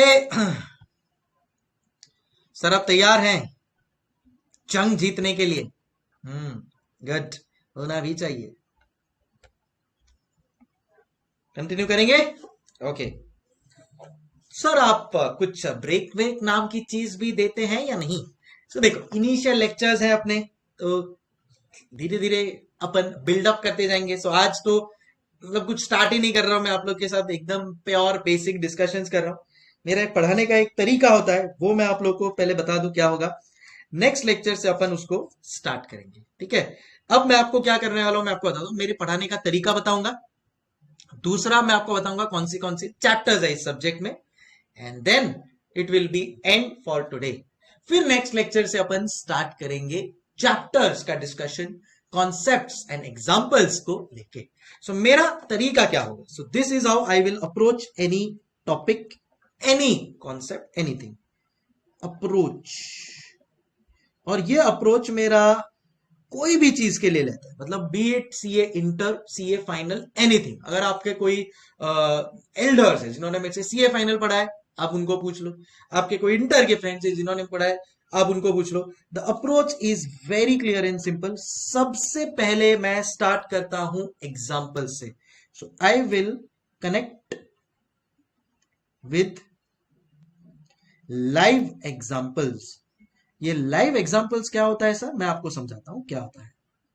लाइव एग्जाम्पल्स मतलब ऐसे एग्जाम्पल जो आपके और मेरी लाइफ से जुड़े हुए हैं, जो कहीं ना कहीं, बिकॉज आप समझो, मैं अज्यूम कर रहा हूं आप अप्रोक्सीमेटली 19-20 ईयर्स ओल्ड के हो मिनिमम। तो अगर आप उतने ईयर्स के हो, तो आपके साथ जो 19-20 साल में चीजें हुई है, आपको पता भी नहीं हुआ होगा, बट कॉस्टिंग आपके याद यूज हुआ है, आपने कॉस्टिंग यूज किया है, आपके साथ कॉस्टिंग यूज किया है, बट आपको शायद पता नहीं चला होगा। अब उसके साथ मैं आपको कनेक्ट करवाऊंगा। तो लाइव एग्जांपल से अपन स्टार्ट करेंगे। लाइव एग्जांपल समझने के बाद आपको लगेगा हाँ यार, ये तो मेरे साथ भी हुआ है, हाँ यार ये तो मैंने भी देखा है। उसको अपन कनेक्ट करेंगे कॉन्सेप्ट्स के साथ, उसको अपन कनेक्ट करेंगे कॉन्सेप्ट्स के साथ। क्योंकि सीधा मैं कॉन्सेप्ट पढ़ाऊंगा ना, तो आपको कई बार समझ में नहीं आएगा, कई बार समझ भी जाए। बट अगर एग्जाम्पल्स के साथ, मतलब बाय डिफॉल्ट कंपल्सरीली एग्जाम्पल्स आएगा, उससे आप खुद कॉन्सेप्ट्स को कनेक्ट करोगे, और फिर ही अपन स्टार्ट करेंगे अपने practical question and answers. Practical question and answers. मुझे नहीं लगता है कि एक भी कॉन्सेप्ट में आपको इसके बिना करवाने वाला हूं। इसलिए मैंने आपको स्टार्टिंग में बोला था कि मेरे पास जेपी मॉर्गन का 4 साल का मैनेजमेंट अकाउंटिंग का एक्सपीरियंस है, तो मैं तो वो प्रैक्टिकली कर चुका हूं, और अब जो प्रैक्टिकली किया है वो आपको मैं करवाने वाला हूं, समझाने वाला हूं, सिखाने वाला हूं। So this is going to be the approach to become expert. So approach from entry to expert. अपन अभी एंट्री ले रहे हैं सीएमए में, क्या बन के बाहर निकलेंगे अपन? एक्सपर्ट। ठीक है, प्लीज राइट इट डाउन। और अब आप लोग के साथ मैं डिस्कस करूंगा चैप्टर स्पेसिफिक चीजें, मतलब कौन से चैप्टर्स अपने को पढ़ने हैं इस total journey of 2 months 3 months, जो भी है इस जर्नी में अपने को कौन से चैप्टर्स पढ़ने, वो अब अपन डिस्कस करने वाले हैं। Are we ready?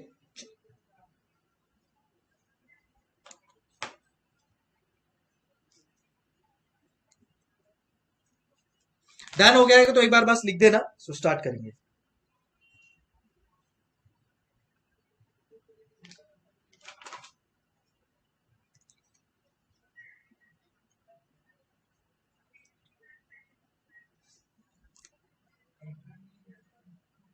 Live example का मतलब होता है everything and anything happening around us, जिससे अपन कॉस्टिंग को कनेक्ट करेंगे। यार कॉस्टिंग क्या है? कॉस्ट क्या है? खर्चा। अब तक आपने, मैंने खुद बहुत खर्चे किए हैं, होते हुए देखे हैं, तो इतने खर्चे किए हैं, होते हुए देखे हैं, तो इन शॉर्ट लाइव एग्जांपल्स तो है ना अपने पास, बस उनको अब मैं आपको कनेक्ट करवाऊंगा। आपको लगे हाँ ये तो मैंने भी किया है। अब आपको मैं बोलूंगा अच्छा ये किया है, ये कॉन्सेप्ट है उसका, ये किया ये कॉन्सेप्ट है उसका। ओके, युग Fatehpuria is ready. Great. Others, are you ready? Yes, I think almost everybody is ready. चलो समझ लेते हैं अपन कौन से चैप्टर्स अपने को यहां पे पढ़ने हैं.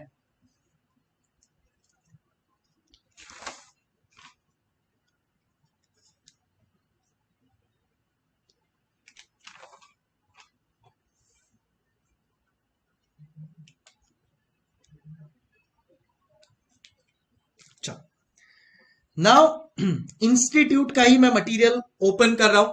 इंस्टीट्यूट का जब आप मॉड्यूल ओपन करते हो ना, तो यहां पे कुछ चीजें लिखी हुई है. देखो इंस्टीट्यूट ने क्या चीजें लिखी हुई है, मैं आपको बताता हूं.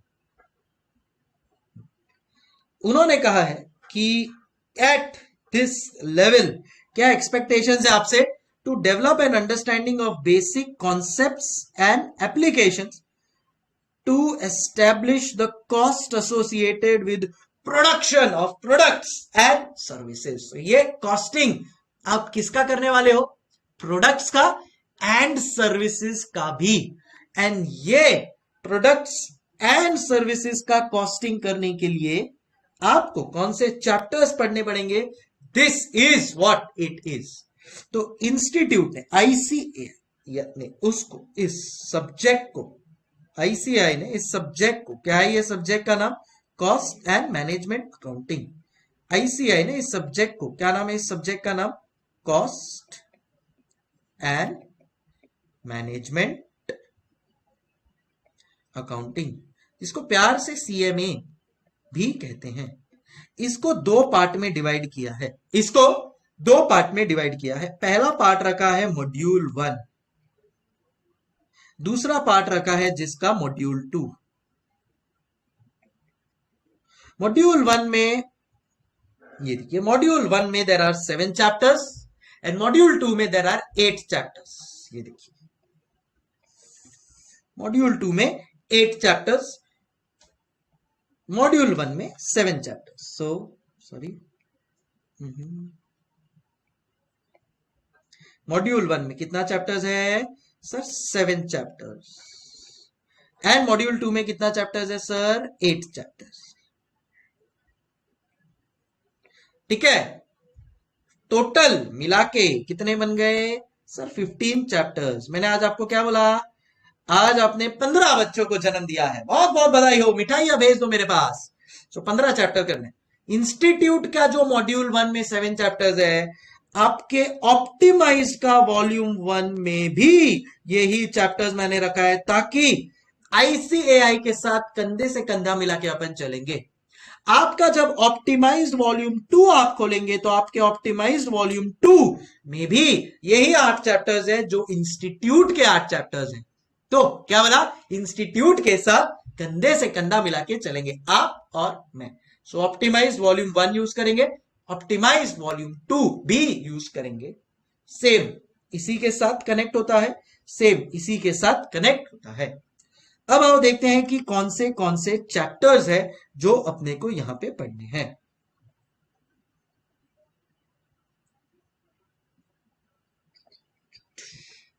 ये सबसे पहला है introduction to cost and management accounting. मतलब क्या होता है कॉस्टिंग, क्या होता है कॉस्ट अकाउंटिंग. इसमें बहुत सारे टर्म्स यूज हुए हैं, जैसे implicit cost, opportunity cost, relevant cost.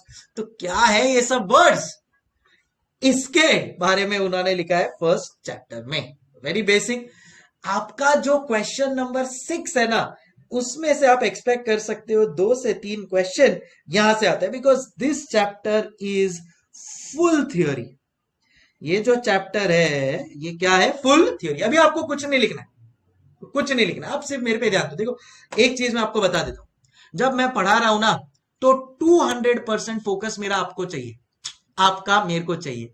पूरा look into my eyes, everybody, full focus, undivided attention आपका इधर होना चाहिए. लिखने के लिए मैं आपको टाइम दे ही रहा हूं, आप लोग ने अभी नोट किया होगा, मैं बता रहा हूं तब से मैं लिखते जा रहा हूं, फिर आपको मैं सफिशिएंट टाइम दूंगा. क्योंकि जब मैं कोई चीज समझा रहा हूं ना, तो फुल फोकस कर लिया ना, तो समझ में आ जाएगा. फिर लिखना is just a temporary matter. दूसरा चीज मैं आपको बता दूं, ये सब जो भी मैं लिख रहा हूं, इसका आपको पीडीएफ लेक्चर के बाद मिल जाएगा. ठीक है। अगर आपने गूगल ड्राइव, पेन ड्राइव ऐसा कुछ लिया है तो आपको साथ में अटैच मिलेगा, तो टेंशन मत लेना। समझो कोई चीज आपसे लिखने से छूट गई तो आपको ये चीज आपके पास ही रहेगी, आप ही के लिए लिख रहा हूं, आप ही को देने वाला हूं, मेरे पास रख के कोई मेरा खजाना नहीं है, ये आप ही के लिए, ये आपको दे दूंगा, आप बाद में उसमें से कॉपी कर लेना। हाँ, but at the same time ऐसा ना हो कि सर तो ये अपलोड करने ही वाले, देने ही वाले, छोड़ना अपन नहीं लिखते हैं, ऐसा एटीट्यूड मत रखना। फिर ये 90 मार्क्स प्लस लाने वालों की एटीट्यूड नहीं। 90 प्लस वालों का एटीट्यूड क्या होता है, जो सर करवा रहे हैं, जैसा सर बोल रहे हैं उसको फॉलो करना ही करना है, बस। पत्थर की लकीर है, मैंने जो बोल दिया, जो बोल दिया सो बोल दिया। ओके, चलो। सो ये है आपका मॉड्यूल 1 का पहला चैप्टर विच इज इंट्रोडक्शन। तो मैं पहले यहाँ पे मॉड्यूल 1 का डिस्कशन करूंगा। मॉड्यूल 1 फर्स्ट चैप्टर क्या है, introduction to cost and management accounting. तो बेसिकली जो भी आपके कॉन्सेप्ट्स है उससे रिलेटेड यहाँ पे बात किया है। यूजुअली क्वेश्चन नंबर 6 का जो थियोरी क्वेश्चन होता है ना, उसमें से एक दो क्वेश्चन वो लोग यहां से पूछते हैं, यूजुअली, कोई फिक्स नहीं। फिर आते हैं अपन लोग सेकेंड पार्ट के ऊपर।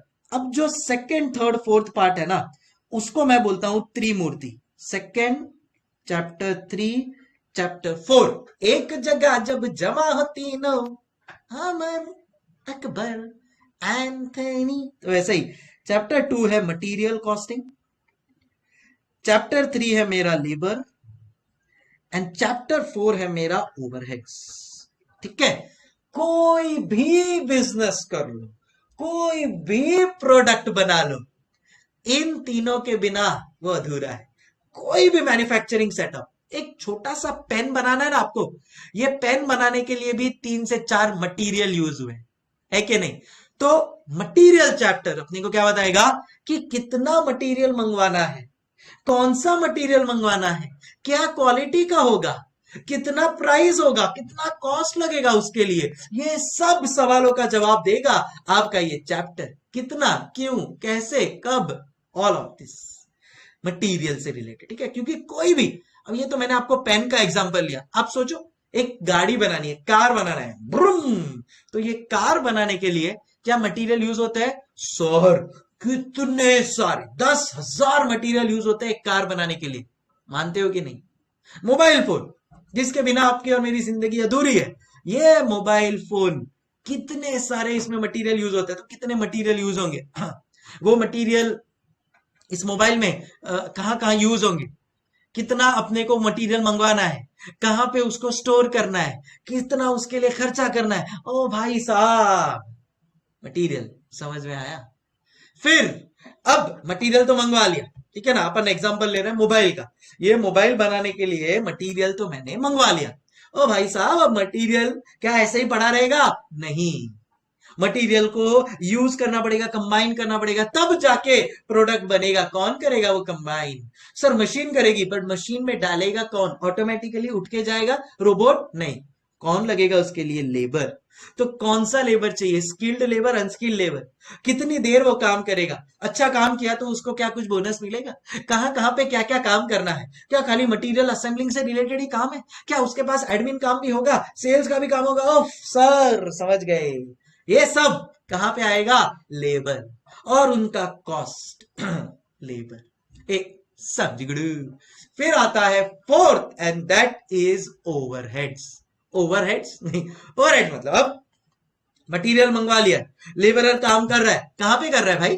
तुम्हारे घर पे करेगा वो या मेरे घर पे आके करेगा? नहीं सर, फैक्ट्री, एक फैक्ट्री ले लेंगे ना अपन रेंट पे, करेक्ट। तो वो जो रेंटल कॉस्ट लगेगा, बता रहे कि नहीं, वो जो रेंट लगेगा, वो जो मशीन आया है उसके ऊपर डिप्रिसिएशन लगेगा, वो जो मेरा इलेक्ट्रिसिटी आ रहा है, क्या फोकट में आ जाएगा इलेक्ट्रिसिटी? क्या आपका और मेरा चिचा लगता है इलेक्ट्रिसिटी बोर्ड वाला? नहीं सर, खर्चा है ना वो सब। तो मेरा क्या रेंट, या फिर मेरा डिप्रिसिएशन हो रहा है मशीनरी का, सर मेरे को प्रिंटिंग एंड स्टेशनरी मंगाना है, सर मेरा इलेक्ट्रिसिटी पावर का खर्चा हो रहा है। ओ भाई साहब, क्या है वो सब? Overheads, indirect expenses. समझ गुरु। इन तीनों को मिलाकर बनता है आपका chapter number 2, chapter number 3, chapter number 4, जो अपन करेंगे। समझे? Very important also, but I hope आपको कनेक्शन समझ में आ गया होगा। और डिटेल में पढ़ना है, अभी तो मैं आपको एकदम मतलब 0.1% चीजें बता रहा हूं, बट एक आइडिया आ जाए। है भाई? सही है, ओके। फिर आता है आपका, तो ये इधर आपको मार्क करवा देता हूं मैं, सॉरी। तो ये आप material cost, labour cost, overheads, absorption, costing method. फिर आता है आपका chapter number 5, chapter number 6, chapter number 7। Chapter number 5 is activity based costing. ठीक है, मतलब ये जो इधर ओवरहेड्स आ रहा है या लेबर रिलेटेड कॉस्ट आ रहा है, उसको किस टेक्निक से रिकॉर्ड करना है। सो एक ये बोल सकते हो आप, एक टेक्निक है ऑफ कॉस्टिंग। क्या? एक्टिविटी बेस्ड कॉस्टिंग, मतलब कैसे कॉस्ट्स को रिकॉर्ड करना है सही तरीके से। ठीक है, फिर आता है आपका नेक्स्ट चैप्टर जिसका नाम है कॉस्ट शीट। इतने सारे कॉस्ट होने वाले हैं इंकर एक प्रोडक्ट बनाने के लिए, तो उसका सिस्टमैटिक अरेंजमेंट, क्या बोला? उसका systematic arrangement of all cost, systematic arrangement of all cost. मैं एक एग्जांपल देता हूं जिसको मैं वापस यूज करूंगा जब मैं ये चैप्टर पढ़ा रहा हूं। कॉस्ट शीट मतलब systematic arrangement of all cost, यानी आप लोग सब लोग को आज की तारीख में पैसा तो आप कमा नहीं रहे हो, घर पे बैठे हो, बराबर है?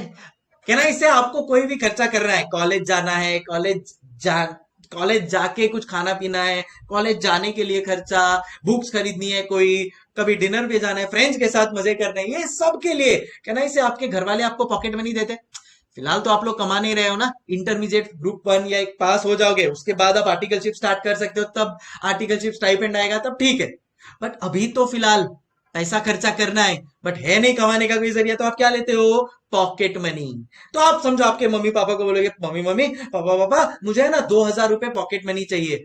इमीडिएटली मम्मी आपको बोलेगी, क्यों इतना सारा पॉकेट मनी क्यों चाहिए? क्या काम है? कहाँ पे खर्चा करने वाला है? कितना खर्चा करने वाला है? क्या है? इतना क्यों चाहिए? अरे मम्मी, मेरा देखो आने जाने के लिए जो मेरे को कॉलेज जाना है, जाके आना है, उसका ट्रैवलिंग का इतना खर्चा होगा ना। आपको एक लिस्ट देना पड़ेगा ना, जितने भी खर्चे होने वाले हैं उसका एक सिस्टमैटिक अरेंज करके मम्मी को दिखाना होगा, तब जाके मम्मी ग्रीन सिग्नल देगी और पापा रिलीज करेंगे पेमेंट, बराबर के नहीं?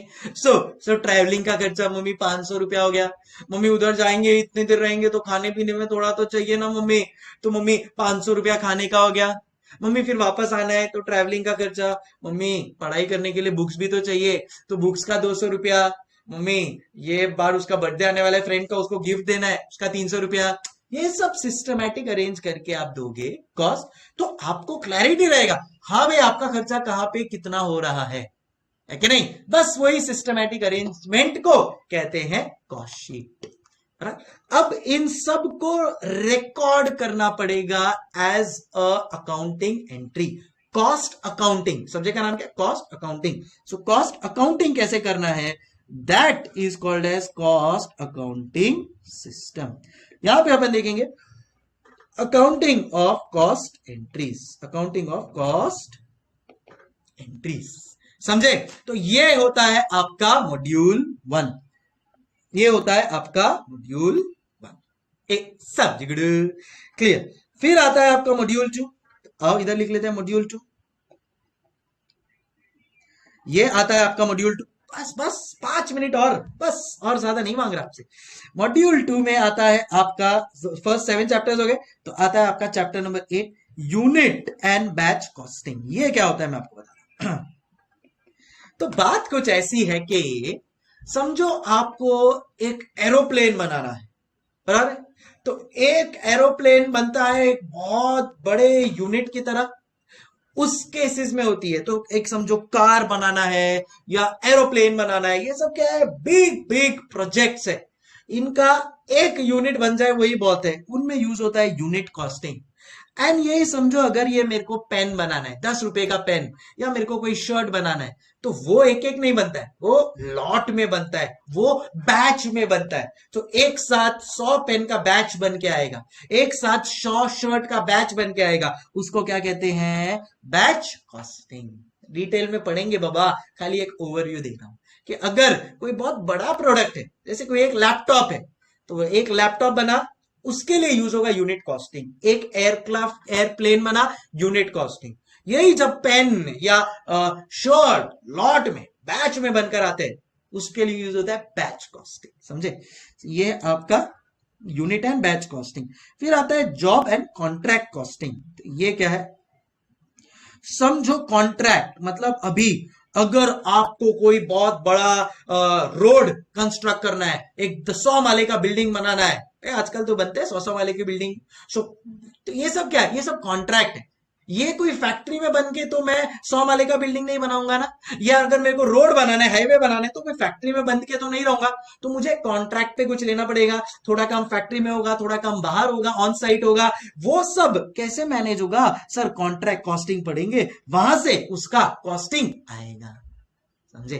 तो ये होता है contract costing for big big projects. जो भी प्रोजेक्ट्स ओरिएंटेड काम होते हैं ना, जैसा मैंने आपको क्या एग्जांपल दिया, समझो एयरपोर्ट बनाना है या समझो रोड बनाना है, सही है? फिर आता है चैप्टर नंबर 10 एंड 11, इसको साथ में मैं बताता हूं। That is your process costing and joint and by product. एक होता है प्रोसेस कॉस्टिंग एंड दूसरा होता है जॉइंट एंड बाय प्रोडक्ट। तो प्रोसेस कॉस्टिंग में क्या होता है? समझो आपको मोबाइल फोन बनाना है, ठीक है? अपन मोबाइल को एज एन एग्जांपल लेके चल रहे हैं। अब ये मोबाइल बनाने के लिए बहुत सारे प्रोसेस होते हैं कि सीधा एक ही प्रोसेस किया और मोबाइल बन गया, नहीं। पहले उसका चिप आएगा, फिर उसका कैमरा आएगा, फिर उसका वो साउंड बार आएगा, फिर उसको कंबाइन करेंगे, फिर जाके अपना मोबाइल बनेगा। अलग अलग प्रोसेस का अपना खुद का प्रॉपर अकाउंटिंग होगा, उसको कहते हैं process costing. And joint and by product मतलब समझो मैंने मिल्क है, समझो मेरा अमूल, तो मिल्क है, उसका कर्ड डिपार्टमेंट है, उसका बटर मिल्क डिपार्टमेंट है। सो समझो मैं यहाँ पे मिल्क बनाते बनाते थोड़ा कर्ड बन गया, कर्ड बनाते बनाते बटर मिल्क मिल गया। तो जॉइंट एंड बाय प्रोडक्ट है, एक दूसरे के ऊपर डिपेंडेंट है, साथ में बनते हैं। वैसे ही क्रूड ऑयल करके होता है, क्रूड ऑयल से पेट्रोल भी बनता है, क्रूड ऑयल से केरोसिन भी बनता है। सो ये क्या है? जॉइंट एंड बाय प्रोडक्ट, साथ में एक दूसरे के ऊपर डिपेंडेंट एंड कनेक्टेड। इसको क्या कहते हैं? Joint and by product. तो मिल्क यूज करके कर्ड बनाया, कर्ड यूज करके बटर मिल्क बनाया, जॉइंट एंड बाय प्रोडक्ट। उनका कॉस्टिंग कैसे होगा, कौन सा कॉस्ट किसके लिए रिस्पॉन्सिबल है, उसका प्रॉपर कॉस्टिंग करने के लिए पढ़ेंगे अपन chapter number 11 joint and by product. समझे? ग्रेट। फिर आता है service costing. So chartered accountant, lawyer, company secretary, ये सब सर्विस प्रोवाइड कर रहे हैं। चार्टर्ड अकाउंटेंट कोई प्रोडक्ट नहीं बना रहे टीचर कोई प्रोडक्ट नहीं बना रहे, सर्विस प्रोवाइड कर रहा है। तो वो सर्विस प्रोवाइडर के लिए हॉस्पिटल सर्विस प्रोवाइड कर रहे हैं, एजुकेशन इंस्टीट्यूट सर्विस प्रोवाइड कर रहे हैं, एक ट्रांसपोर्ट का सेक्टर सर्विस प्रोवाइड कर रहे हैं। तो जब ये सर्विस प्रोवाइड करते हैं तो इनका कॉस्टिंग कैसे होगा? क्योंकि इनके कुछ एलिमेंट्स अलग होंगे, हो गया, इनमें भी मटेरियल लेबर सब यूज होता है, बट इनका जो एलिमेंट्स है वो एलिमेंट्स को प्रॉपरली बाइफरकेट करके यूज करना है। जैसे अगर एक हॉस्पिटल है तो उसके लिए कितने बेड्स अवेलेबल है, वो बेड्स कितने डेज के लिए कौन कितना यूज कर रहा है, उसका कितना कॉस्ट आएगा, वो सर्विस सेक्टर आपको बताएगा, है भाई? फिर आता है आपका स्टैंडर्ड, मार्जिनल, बजटरी। और बताऊं आपको, ये तीनों चैप्टर आपके सीए फाइनल में है, और मैं बता दूं मेरे फेवरेट है, फेवरेट है, एकदम फेवरेट। कौन से? Standard, marginal, budget. अब लिख देता हूं पहले इसको मैं। सो 13, 14, 15। 13 है स्टैंडर्ड कॉस्टिंग, 14 है मार्जिनल कॉस्टिंग एंड 15 है बजट कंट्रोल। सो बॉस, पहले देखो, कोई भी काम करने के लिए पहले आप प्लानिंग करते हो। अपन अभी प्लानिंग कर रहे हैं, 90 मार्क्स लाना है, तो अपन ने क्या बजट बनाया? 90 मार्क्स लेकर आएंगे।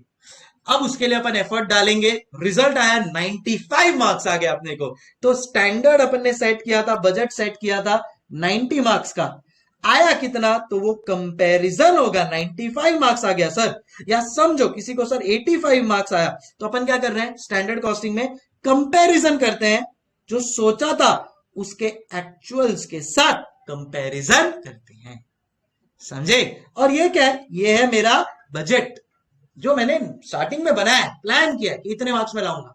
आया क्या? उसके लिए मेहनत कितना किया, कितना आया?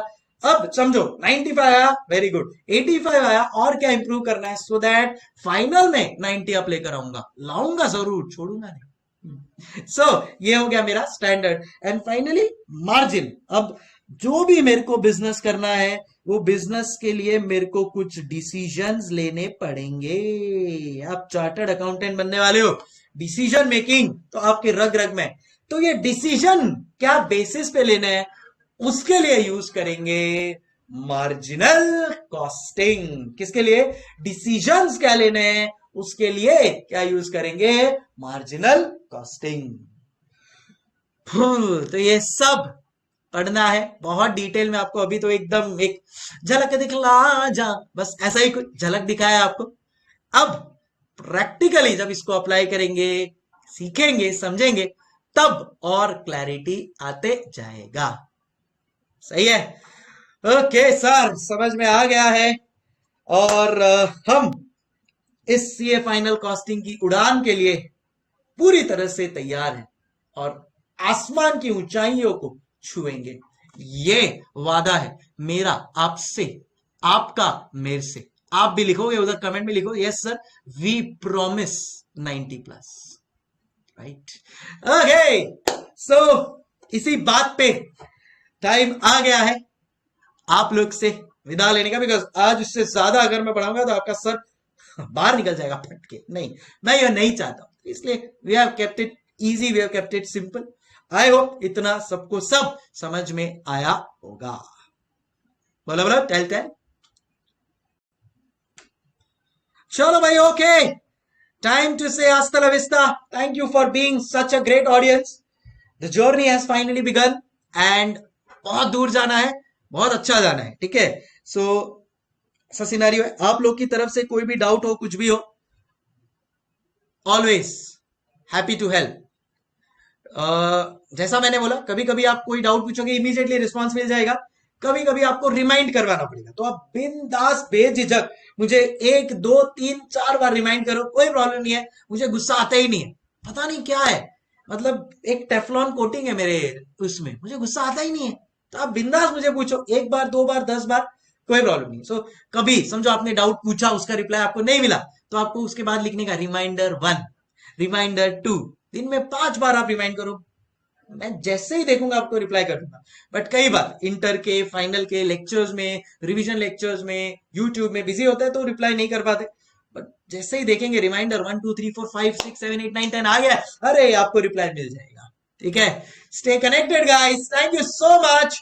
Time to say hasta la vista, keep rocking, keep smiling, keep being the same best audience, and हर चीज को रैशनलाइज करना सीखो, हर चीज को क्वेश्चन करना सीखो, लाइफ में बहुत आगे बढ़ोगे। Thank you so much. Take care.